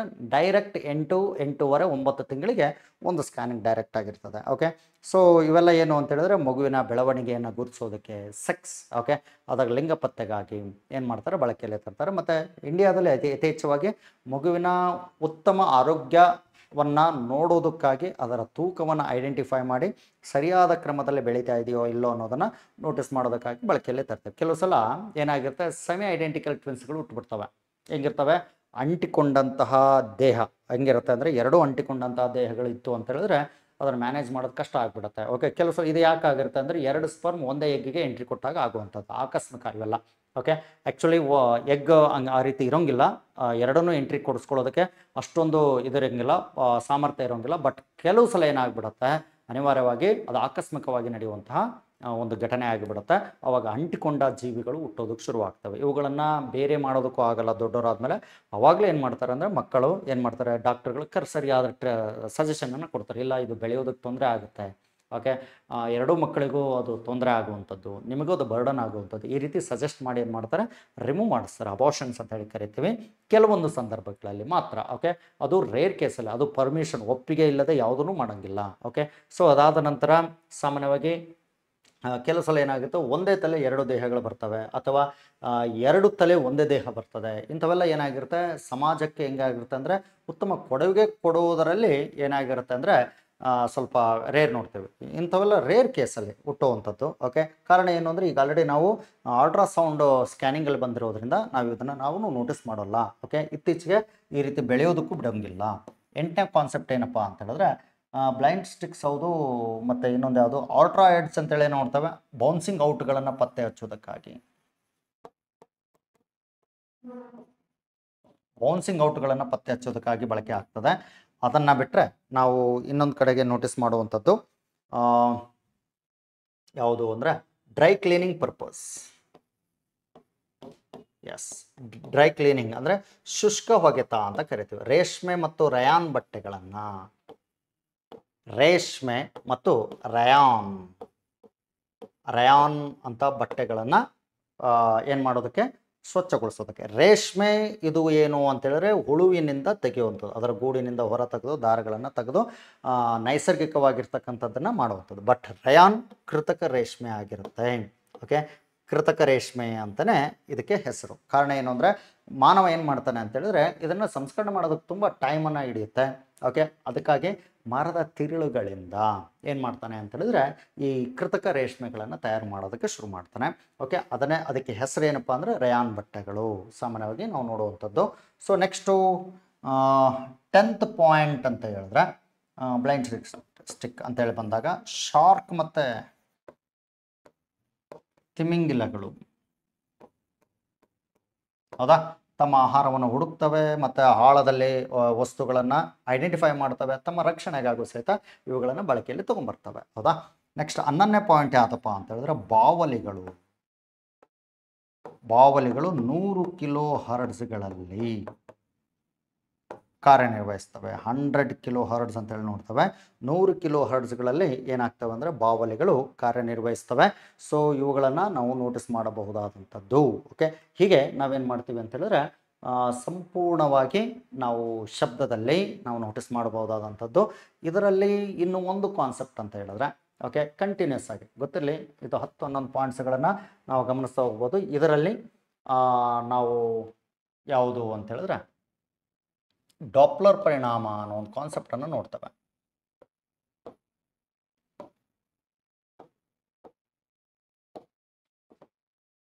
ಡಾಪ್ಲರ್ ಪರಿಣಾಮ, Doppler effect.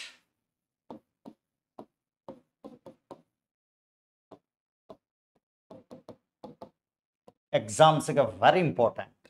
Okay, concept oriented ತಿಳ್ಕೊಂಡು ಹೋದ್ರಿ, ಕ್ವೆಶನ್ ಟು ಆನ್ಸರ್ ನೋಡೋದು ಬೇರೆ. ಓಕೆ, ಕಾನ್ಸೆಪ್ಟ್ ಓರಿಯೆಂಟೆಡ್ ತಗೊಂಡ್ರಿ ಅಂದ್ರೆ ಯಾವ ಭಾಗದಲ್ಲಿ ಬಂದರೂ ಸಹಿತ ಕರೆಕ್ಟಾಗಿ ಆನ್ಸರ್ ಮಾಡಿಬಿಡ್ತೀರಿ. ಓಕೆ, ಈ ಕಾರಣಕ್ಕಾಗಿ ನಾವು ಮ್ಯಾರಥಾನ್ ಕ್ಲಾಸಸ್ಗಳಲ್ಲಿ ಆಲ್ಮೋಸ್ಟ್ ಅದು ಸಬ್ಜೆಕ್ಟ್ ಓರಿಯೆಂಟೆಡ್ ಇರ್ತದೆ. ಓಕೆ, ಕೆಲವು ಮೆಂಟಲ್ ಎಬಿಲಿಟಿ ಕ್ವಶನ್ನೇ ತೊಗೊಂಬರ್ಬೇಕು ಅವರಲ್ಲಿ. ಕಾನ್ಸೆಪ್ಟ್ ಅಂತ ಹೇಳಿದಾಗ ಅದ್ರ ಮೂಲಕನೇ ಹೇಳ್ತಕ್ಕಂಥದ್ದು. ಸೈನ್ಸ್ ಅಂತ ಹೇಳಿ ಬಂದಾಗ ನೀವು ಎಲ್ಲ ಆಯಾಮದಲ್ಲೂ ಆ ಕಾನ್ಸೆಪ್ಟ್ ಗೊತ್ತಿರಬೇಕು. ಈ ಕಾರಣಕ್ಕಾಗಿ ನಾನೇನು ಮಾಡ್ತೀನಿ ಅಂತ ಹೇಳಿದ್ರೆ ಈ ರೀತಿ ಏನು ಮಾಡಿದ್ದೀನಿ ತೊಗೊಂಬಂದಿದ್ದೀನಿ. ಓಕೆ, ನೆಕ್ಸ್ಟ್ ಬಂದಾಗ ನೀವು ಕಮೆಂಟ್ಸ್ ಹಾಕಿ ಸರಿ ಇಲ್ಲ ಕ್ವಶನ್ನೇ ನಮಗೆ ಇದಾಗುತ್ತೆ ಅಂತ ಹೇಳಿದ್ರೆ ಕ್ವಶನ್ ತಗೋಣ. ಇನ್ನು ಕೆಲವು ಸಲ ಎರಡನ್ನೂ ಆ್ಯಡ್ ಮಾಡ್ತಾ ತೊಗೊಂಡು ಹೋಗೋಣ ಅಂತೆ. ಓಕೆ, ಡಾಪ್ಲರ್ ಪರಿಣಾಮ ಅಂತ ಹೇಳಿದ್ರೆ ಏನು? ಡಾಪ್ಲರ್ ಪರಿಣಾಮ, ಡಾಪ್ಲರ್ ಎಫೆಕ್ಟ್ ಅಂತ ಹೇಳಿದ್ರೆ ಮಾಧ್ಯಮದಲ್ಲಿ ಶಬ್ದದ ವ್ಯತ್ಯಾಸದ ಪರಿಣಾಮ ಆಗಿರುತ್ತೆ. ಓಕೆ, ಇದು ಯಾರ್ಯಾರಿಂದ ಆಗುವಂಥದ್ದು? ಕೇಳುಗ, ಓಕೆ, ಲಿಸನರ್ ಅಂತೇಳಿ ಕರಿತೀವಿ, ಮತ್ತು ಇನ್ನೊಂದು ಯಾರು? ಶಬ್ದದ ಆಕಾರ.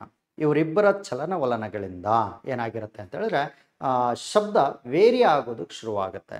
ಓಕೆ, ಶಬ್ದ ಒಂದರಿಂದ ಇನ್ನೊಂದು ಸ್ಥಳಕ್ಕೆ ಹೋಗಬೇಕಾದ್ರೆ ಚಲನೆ ಉಂಟಾದಾಗ ಆಗುವಂಥದ್ದು. ಫಾರ್ ಎಕ್ಸಾಂಪಲ್ ಓಕೆ, ಇದನ್ನೇ ಡಾಪ್ಲರ್ ಎಫೆಕ್ಟ್ ಅಂತ ಹೇಳಿ ಕರಿತೀವಿ. There is a variation of sound. There is a variation of sound due to relative motion in between source of sound and listener. Okay, this effect of sound in the medium that is called Doppler effect ಅಂತೇಳಿ ಕರೆಯಲಾಗುತ್ತೆ.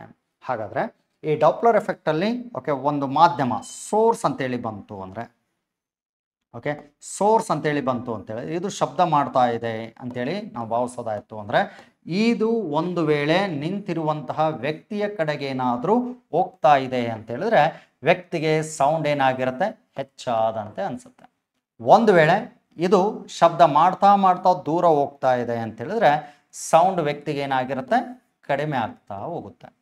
Okay, ಒಂದು ಹತ್ತಿರ ಬಂದಾಗ okay, ಇನ್ನೊಂದು ದೂರ ಹೋದಾಗ ಇದು ವ್ಯಕ್ತಿಗೆ ಹತ್ತಿರ. ಓಕೆ, ಇದು ವ್ಯಕ್ತಿಗೆ ದೂರ ಇದ್ದಾಗ ಸೌಂಡ್ ಏನಾಗಿರುತ್ತೆ ಅಂದರೆ ಏನಾಗೋದು? ಕಡಿಮೆ ಆಗ್ತಕ್ಕಂಥದ್ದು. ಸೇಮ್ ಒಂದು ವೇಳೆ ಸೋರ್ಸ್ ಆಫ್ ಸೌಂಡು ಏನಾಗಿರುತ್ತೆ? ಬರ್ತಾ ಇದೆ. ಓಕೆ, ಅದನ್ನು ಕಾನ್ಸೆಪ್ಟ್ ಓರಿಯೆಂಟೆಡ್ ನೋಡ್ತಾ ಹೋಗೋಣ. ಎಸ್ ಏನಾಗ್ತಾ ಇದೆ ಅಂತ ಹೇಳಿದ್ರೆ ಮತ್ತೆ ವ್ಯಕ್ತಿ ಅಬ್ಸರ್ವರ್ ಅಂತ ಹೇಳ್ತಾಗೋಣ ಅಥವಾ ಪರ್ಸನ್ ಅಂತ ತೊಗೊಂಡ್ಬಿಡ್ತೀನಿ. ಪಿ ಅಂದರೆ ಪರ್ಸನ್, ಎಸ್ ಅಂದರೆ ಸೌಂಡ್. ಒಂದು ವೇಳೆ ಸೌಂಡ್ ಏನಾದರೂ ಹತ್ರ ಬಂತು ಅಂತ ಹೇಳಿದ್ರೆ ವ್ಯಕ್ತಿಯ ಕಡೆಗೆ, ಪರ್ಸನ್ ಕಡೆಗೆ ಶಬ್ದ ಏನಾಗಿರುತ್ತೆ? ಜಾಸ್ತಿ ಕೇಳಿಸುತ್ತೆ. ಹೌದಾ? ಒಂದು ವೇಳೆ ಸೌಂಡ್ ಏನಾದರೂ ಪರ್ಸನ್ನಿಂದ ದೂರ ಹೋಯಿತು ಅಂತ ಹೇಳಿದ್ರೆ ಓಕೆ, ಸೌಂಡ್ ಏನಾಗಿರುತ್ತೆ? ಕಡಿಮೆ ಆಗುತ್ತೆ. ಹೌದಾ? ಸೋರ್ಸ್ ಆಫ್ ಸೌಂಡ್ ಒಂದು ವೇಳೆ ಓಕೆ ಹತ್ತಿರ ಬಂದು ಪರ್ಸನ್ನು ಸಹಿತ ಮುಖಾಮುಖಿ ಚಲನೆಯಲ್ಲಿದ್ದಾನೆ, ಇಬ್ಬರು ಮುಖಾಮುಖಿ ಚಲನೆಯಲ್ಲಿದ್ದಾರೆ ಅಂದರೆ ಕೇಳುಗನಿಗೆ ಶಬ್ದ ಏನಾಗಿರುತ್ತೆ? ಜಾಸ್ತಿ ಆಗ್ತಾ ಹೋಗುತ್ತೆ. ಸೋರ್ಸ್ ಆಫ್ ಸೌಂಡ್ ಇದೆ ಓಕೆ, ಮತ್ತು ಪರ್ಸನ್ ಇದ್ದಾನೆ. ಇವರಿಬ್ಬರು ಏನಾಗಿದ್ದಾರೆ ಅಂದರೆ ವಿರುದ್ಧ ದಿಕ್ಕಿಗೆ ಅಪೋಸಿಟ್ ಡೈರೆಕ್ಷನ್ಗೆ ರನ್ ಆಗ್ತಾ ಇದ್ದಾರೆ. ಅವಾಗ ಶಬ್ದ ಏನಾಗಿರುತ್ತೆ? ಕಡಿಮೆ ಆಗ್ತಾ ಬರುತ್ತೆ. ಓಕೆ, ಹಾಗಾದರೆ ಸೋರ್ಸ್ ಆಫ್ ಸೌಂಡ್ ಮತ್ತು ಪರ್ಸನ್ ಇವರಿಬ್ಬರಲ್ಲಿ ಪರ್ಸನ್ನು ಸೌಂಡ್ ಕಡೆಗೆ ಬರ್ತಾ ಇದ್ದಾನೆ ಅಂತ ಹೇಳಿದ್ರೆ, ಸೋರ್ಸ್ ಕಡೆಗೆ ಬರ್ತಾ ಇದ್ದಾನೆ ಅಂದಾಗ ಅವಾಗಲೂ ಶಬ್ದ ಏನಾಗಿರುತ್ತೆ? ಜಾಸ್ತಿ ಆಗುತ್ತೆ. ಸೋರ್ಸ್ನಿಂದ ಒಂದು ವೇಳೆ ಪರ್ಸನ್ ಏನಾದರೂ ದೂರ ಹೋಗ್ತಾ ಇದ್ದಾನೆ ಅಂತ ಹೇಳಿದ್ರೆ ಅವಾಗೂ ಸಹಿತ ಶಬ್ದ ಏನಾಗಿರುತ್ತೆ? ಕಡಿಮೆ ಆಗ್ಲಿಕ್ಕೆ ಶುರುವಾಗುತ್ತೆ. ಕೇಳುಗ ಅಲ್ಲ ಓಕೆ, ಕೇಳುಗನ ಆಧಾರದಲ್ಲಿ ನಾವು ಮಾತಾಡ್ತೀವಿ ಅಂತ ಹೇಳಿದ್ರೆ ಕಡಿಮೆ ಆಗುವಂಥದ್ದು. ಹಾಗಾದರೆ ಶಬ್ದ ಸೋರ್ಸ್ ಆಫ್ ಸೌಂಡ್ ಮತ್ತು ಪರ್ಸನ್ ಇವರಿಬ್ಬರು ಎಲ್ಲಾದರೂ ಅಪೋಸಿಟ್ ಡೈರೆಕ್ಷನ್ ಆಯ್ತಲ್ಲ, ಒಂದು ವೇಳೆ ಒಂದೇ ದಿಕ್ಕಿನ ಕಡೆಗೆ ಹೋಗ್ತಾ ಇದ್ದಾರೆ, ಒಂದೇ ಸ್ಪೀಡಲ್ಲಿ ಹೋಗ್ತಾ ಇದ್ದಾರೆ ಇಬ್ಬರು ಅವಾಗ ಸೌಂಡ್ ಏನಾಗಿರುತ್ತೆ, ಸೌಂಡ್ ಏನಾಗಿರುತ್ತೆ, ಕಾನ್ಸ್ಟೆಂಟ್ ಆಗುತ್ತೆ. ಓಕೆ, ಇವರಿಬ್ಬರಿಗೂ ಸೌಂಡ್ ಏನಾಗಿರುತ್ತೆ, ಕಾನ್ಸ್ಟೆಂಟ್ ಆಗುತ್ತೆ. ಇನ್ನೂ ಒಂದು ಕಾನ್ಸೆಪ್ಟ್ ಇದೆ ಕಾನ್ಸ್ಟೆಂಟ್ ಕಡೆಗೆ, ಯಾವುದು ಅಂತ ಹೇಳಿದ್ರೆ ಶಬ್ದ ಮತ್ತು ಪರ್ಸನ್ ಇಬ್ಬರು ಏನಾಗಿರುತ್ತೆ, ಸ್ಥಿರವಾಗಿಯೇ ಇದ್ರು ಅಂತ ಹೇಳಿದ್ರೆ, ಇಬ್ಬರು ಸ್ಥಿರವಾಗಿದ್ದಾರೆ ಅಂತ ಹೇಳಿದ್ರೆ ಸೌಂಡ್ ಏನಾಗ್ಬಿಡುತ್ತೆ, ಅಗೈನ್ ಕಾನ್ಸ್ಟೆಂಟ್ ಆಗುತ್ತೆ. ಮೊನ್ನೆ ಎಕ್ಸಾಮಿಗೆ ಯಾವುದು ಕೇಳಿದಾನೆ ಅಂತ ಹೇಳಿದ್ರೆ ಈ ಕಾನ್ಸೆಪ್ಟಲ್ಲಿ. ಓಕೆ, ಸೋರ್ಸ್ ಆಫ್ ಸೌಂಡ್, ಶಬ್ದ ದೂರ ಹೋಗುವಂಥದ್ದು, ಪರ್ಸನ್ ಪ್ರಯಾಣ ಮುಗಿಸಿದ ನಂತರ ಇಬ್ಬರು ವಿರುದ್ಧ ದಿಕ್ಕಿನ ಚಲನೆಗೆ ಹೊರಟರೆ ಶಬ್ದ ಏನಾಗಿರುತ್ತೆ, ಕಡಿಮೆ ಆಗುವಂಥದ್ದು. ಓಕೆ, ಹೀಗಾಗಿ ನಾವು ಇಲ್ಲಿ ಎಸ್ ಅಂತ ಹೇಳಿದಾಗ ಇದನ್ನು ನಾವು ಸೋರ್ಸ್ ಆಫ್ ಸೌಂಡ್ ಅಂತೇಳಿ ಕರಿತೀವಿ. Source of sound. ಇದು ಪಿ ಅಂತ ಹೇಳಿದ್ರೆ ಪರ್ಸನ್ ಅಂತ, ವ್ಯಕ್ತಿ. ಓಕೆ, ವ್ಯಕ್ತಿ ಕಡೆಯಿಂದ ನಾವು ನೋಟಿಸ್ ಮಾಡಬಹುದಾದಂಥದ್ದು. ಹಾಗಾದರೆ ಈ ಎಲ್ಲ ಅಂಶಗಳು ಏನಾಗಿರ್ತವೆ ಅಂದರೆ ಸೌಂಡ್ ಅಂತೇಳಿ ಟ್ರೀಟ್ ಮಾಡಬೇಕಿದೆ ನಾವು. ಓಕೆ, ಈ ರೀತಿ ನಾವೇನು ಮಾಡ್ತೀವಿ ಅಂದರೆ ನೋಟಿಸ್ ಮಾಡಬಹುದಾದಂಥದ್ದು. ಇದೊಂದು ಶಾರ್ಟ್ಕಟ್. ಓಕೆ, ನಿಮಗೆ ಎಸ್ ಅಂತ ಹೇಳಿದ್ರೆ ಸೋರ್ಸ್ ಆಫ್ ಸೌಂಡ್, ಇಲ್ಲಿ ಯಾವುದು ಏನಾಗಬಾರ್ದು, ವೇರಿಯೇಷನ್ಸ್ಗಳು ಆಗಬಾರ್ದು. ಇದೇ ರೀತಿ ನೀವೇನು ಮಾಡ್ತಾ ಹೋಗಬೇಕು, ಕಲಿತಾ ಹೋಗಬೇಕು. ಹಾಗಾದರೆ ನಾವು ಡಾಪ್ಲರ್ ಪರಿಣಾಮವನ್ನು ಎಲ್ಲಾದರೂ ಅಪ್ಲೈ ಮಾಡ್ತೀವ, ಅಪ್ಲಿಕೇಶನ್ಸ್ ಲೆವೆಲಲ್ಲಿ ಏನಾದರೂ ನೋಡ್ತೀವ? ಎಸ್, ನೋಡ್ತೀವಲ್ಲ. ಇಷ್ಟೊತ್ತು ನೋಡಿದ್ದೇನು ಎಫೆಕ್ಟ್, ಅದು ಇದು ಅಪ್ಲಿಕೇಶನ್ಸ್. ಯಾವ ಅಪ್ಲಿಕೇಶನ್ಸ್ ಪರಿಣಾಮ? ಒಂದನೇದು ವಾಹನಗಳ ವೇಗ, vehicle velocity, to find the vehicle velocity ಅಂತೇಳಿ ನೋಡ್ತೀವಿ. ಓಕೆ, ವೆಹಿಕಲ್ ವೆಲಾಸಿಟಿ ಅವುಗಳನ್ನು ನಾವು ನೋಟಿಸ್ ಮಾಡುವಂಥದ್ದು. ಸೊ ಅವಾಗೂ ಸಹಿತ ಇದನ್ನು ನೋಟಿಸ್ ಮಾಡಿ. ಎರಡನೇದೇನು ಅಂತ ಹೇಳಿದ್ರೆ ಸಾಮಾನ್ಯವಾಗಿ ಸ್ಟಾರ್ಸ್ ಮತ್ತು ಗ್ಯಾಲಕ್ಸಿ ಏನಿದಾವಲ್ಲ, ಸ್ಟಾರ್ಸ್ ಇರಬಹುದು ಮತ್ತು ಗ್ಯಾಲಕ್ಸಿಗಳು ಇವುಗಳ ಚಲನೆಯನ್ನು ಪತ್ತೆ ಹಚ್ಚೋದಕ್ಕೆ, ಇವುಗಳ ಮೋಷನ್ಗಳನ್ನು ಪತ್ತೆ ಹಚ್ಚೋದಕ್ಕಾಗಿ ಬಳಕೆ ಆಗ್ತದೆ ಡಾಪ್ಲರ್ ಪರಿಣಾಮ. ಸರ್ ಇದು ಶಬ್ದ ಮಾಡಲ್ಲ, ಆದರೆ ಏನು ಮಾಡ್ತವೆ ಅಂತ ಹೇಳಿದ್ರೆ ಬಣ್ಣಗಳನ್ನು ಕೊಟ್ಟು ಏನು ಮಾಡ್ತವೆ ಅಂದರೆ ಐಡೆಂಟಿಫೈ ಮಾಡ್ತವೆ. ಓಕೆ, ಈ ಕಾರಣಕ್ಕಾಗಿ ನಾವು ಇದನ್ನು ಚೂಸ್ ಮಾಡ್ತೀವಿ. ನೆಕ್ಸ್ಟ್ ಮೂರನೇದೇನು ಅಂತ ಹೇಳಿದ್ರೆ ಸ್ಟಾರ್ಸ್ ಮತ್ತು ಗ್ಯಾಲಕ್ಸಿ. ಇದನ್ನು ಬಿಟ್ಟರೆ ಬ್ಲಡ್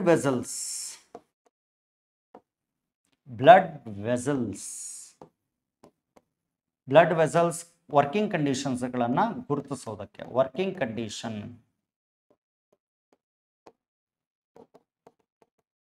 ಕಂಡೀಷನ್ ಟೆಸ್ಟ್ ಅಂತೇಳಿ ಕರಿತೀವಿ. ಓಕೆ, ಈ ಆಧಾರದಲ್ಲೂ ಸಹಿತ ಇದನ್ನು ನಾವು ನೋಟಿಸ್ ಮಾಡ್ತೇವೆ. ನೆಕ್ಸ್ಟ್ ಇನ್ನೊಂದು ಯಾವುದಪ್ಪ ಅಂತ ಹೇಳಿದ್ರೆ ಕಾಮನ್ ಆಗಿ ನಾವು ಇನ್ನೊಂದು ಕಡೆಗೆ suppose the star very near to the earth, okay, which gives blue colour. Okay, ಅಂದರೆ ಭೂಮಿಗೆ ಸಮೀಪದ ನಕ್ಷತ್ರ ಏನು ಮಾಡುತ್ತೆ ಅಂತ ಹೇಳಿದ್ರೆ ನೀಲಿ ಬಣ್ಣವನ್ನು ನೀಡುತ್ತದೆ. ನೀಲಿ, ಓಕೆ, ಬ್ಲೂ ಅಂತೇಳಿ ಕರಿತೀವಿ. ಸೊ ಇದನ್ನು ನಾವೇನಂತ ಕರಿಬೇಕು ಅಂದರೆ ನೀಲಿ ಪಲ್ಲಟ ಅಂತ ಕರಿತೀವಿ, ಬ್ಲೂ ಶಿಫ್ಟ್ ಅಂತೇಳಿ. ಓಕೆ, ಇನ್ನೊಂದು ಏನಾಗಿರುತ್ತೆ ಅಂತ ಹೇಳಿದ್ರೆ ಒಂದು ವೇಳೆ ಭೂಮಿಯಿಂದ ದೂರಕ್ಕೆ ಇರುವ ನಕ್ಷತ್ರಗಳು ಏನು ಮಾಡ್ತವೆ, ಕೆಂಪು ಬಣ್ಣವನ್ನು ನೀಡುತ್ತವೆ. ಇದನ್ನು ನಾವು ಕೆಂಪು ಪಲ್ಲಟ ಅಂತ ಹೇಳ್ತೇವೆ, ಅಂದರೆ ರೆಡ್ ಶಿಫ್ಟ್ ಅಂತ ನೋಡ್ತೀವಿ.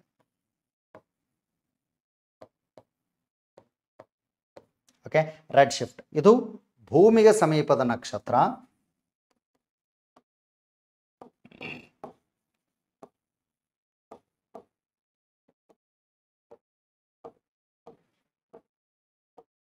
ಭೂಮಿಗೆ ಸಮೀಪದ ನಕ್ಷತ್ರ, ಇದು ಭೂಮಿಗೆ ದೂರದ ನಕ್ಷತ್ರ.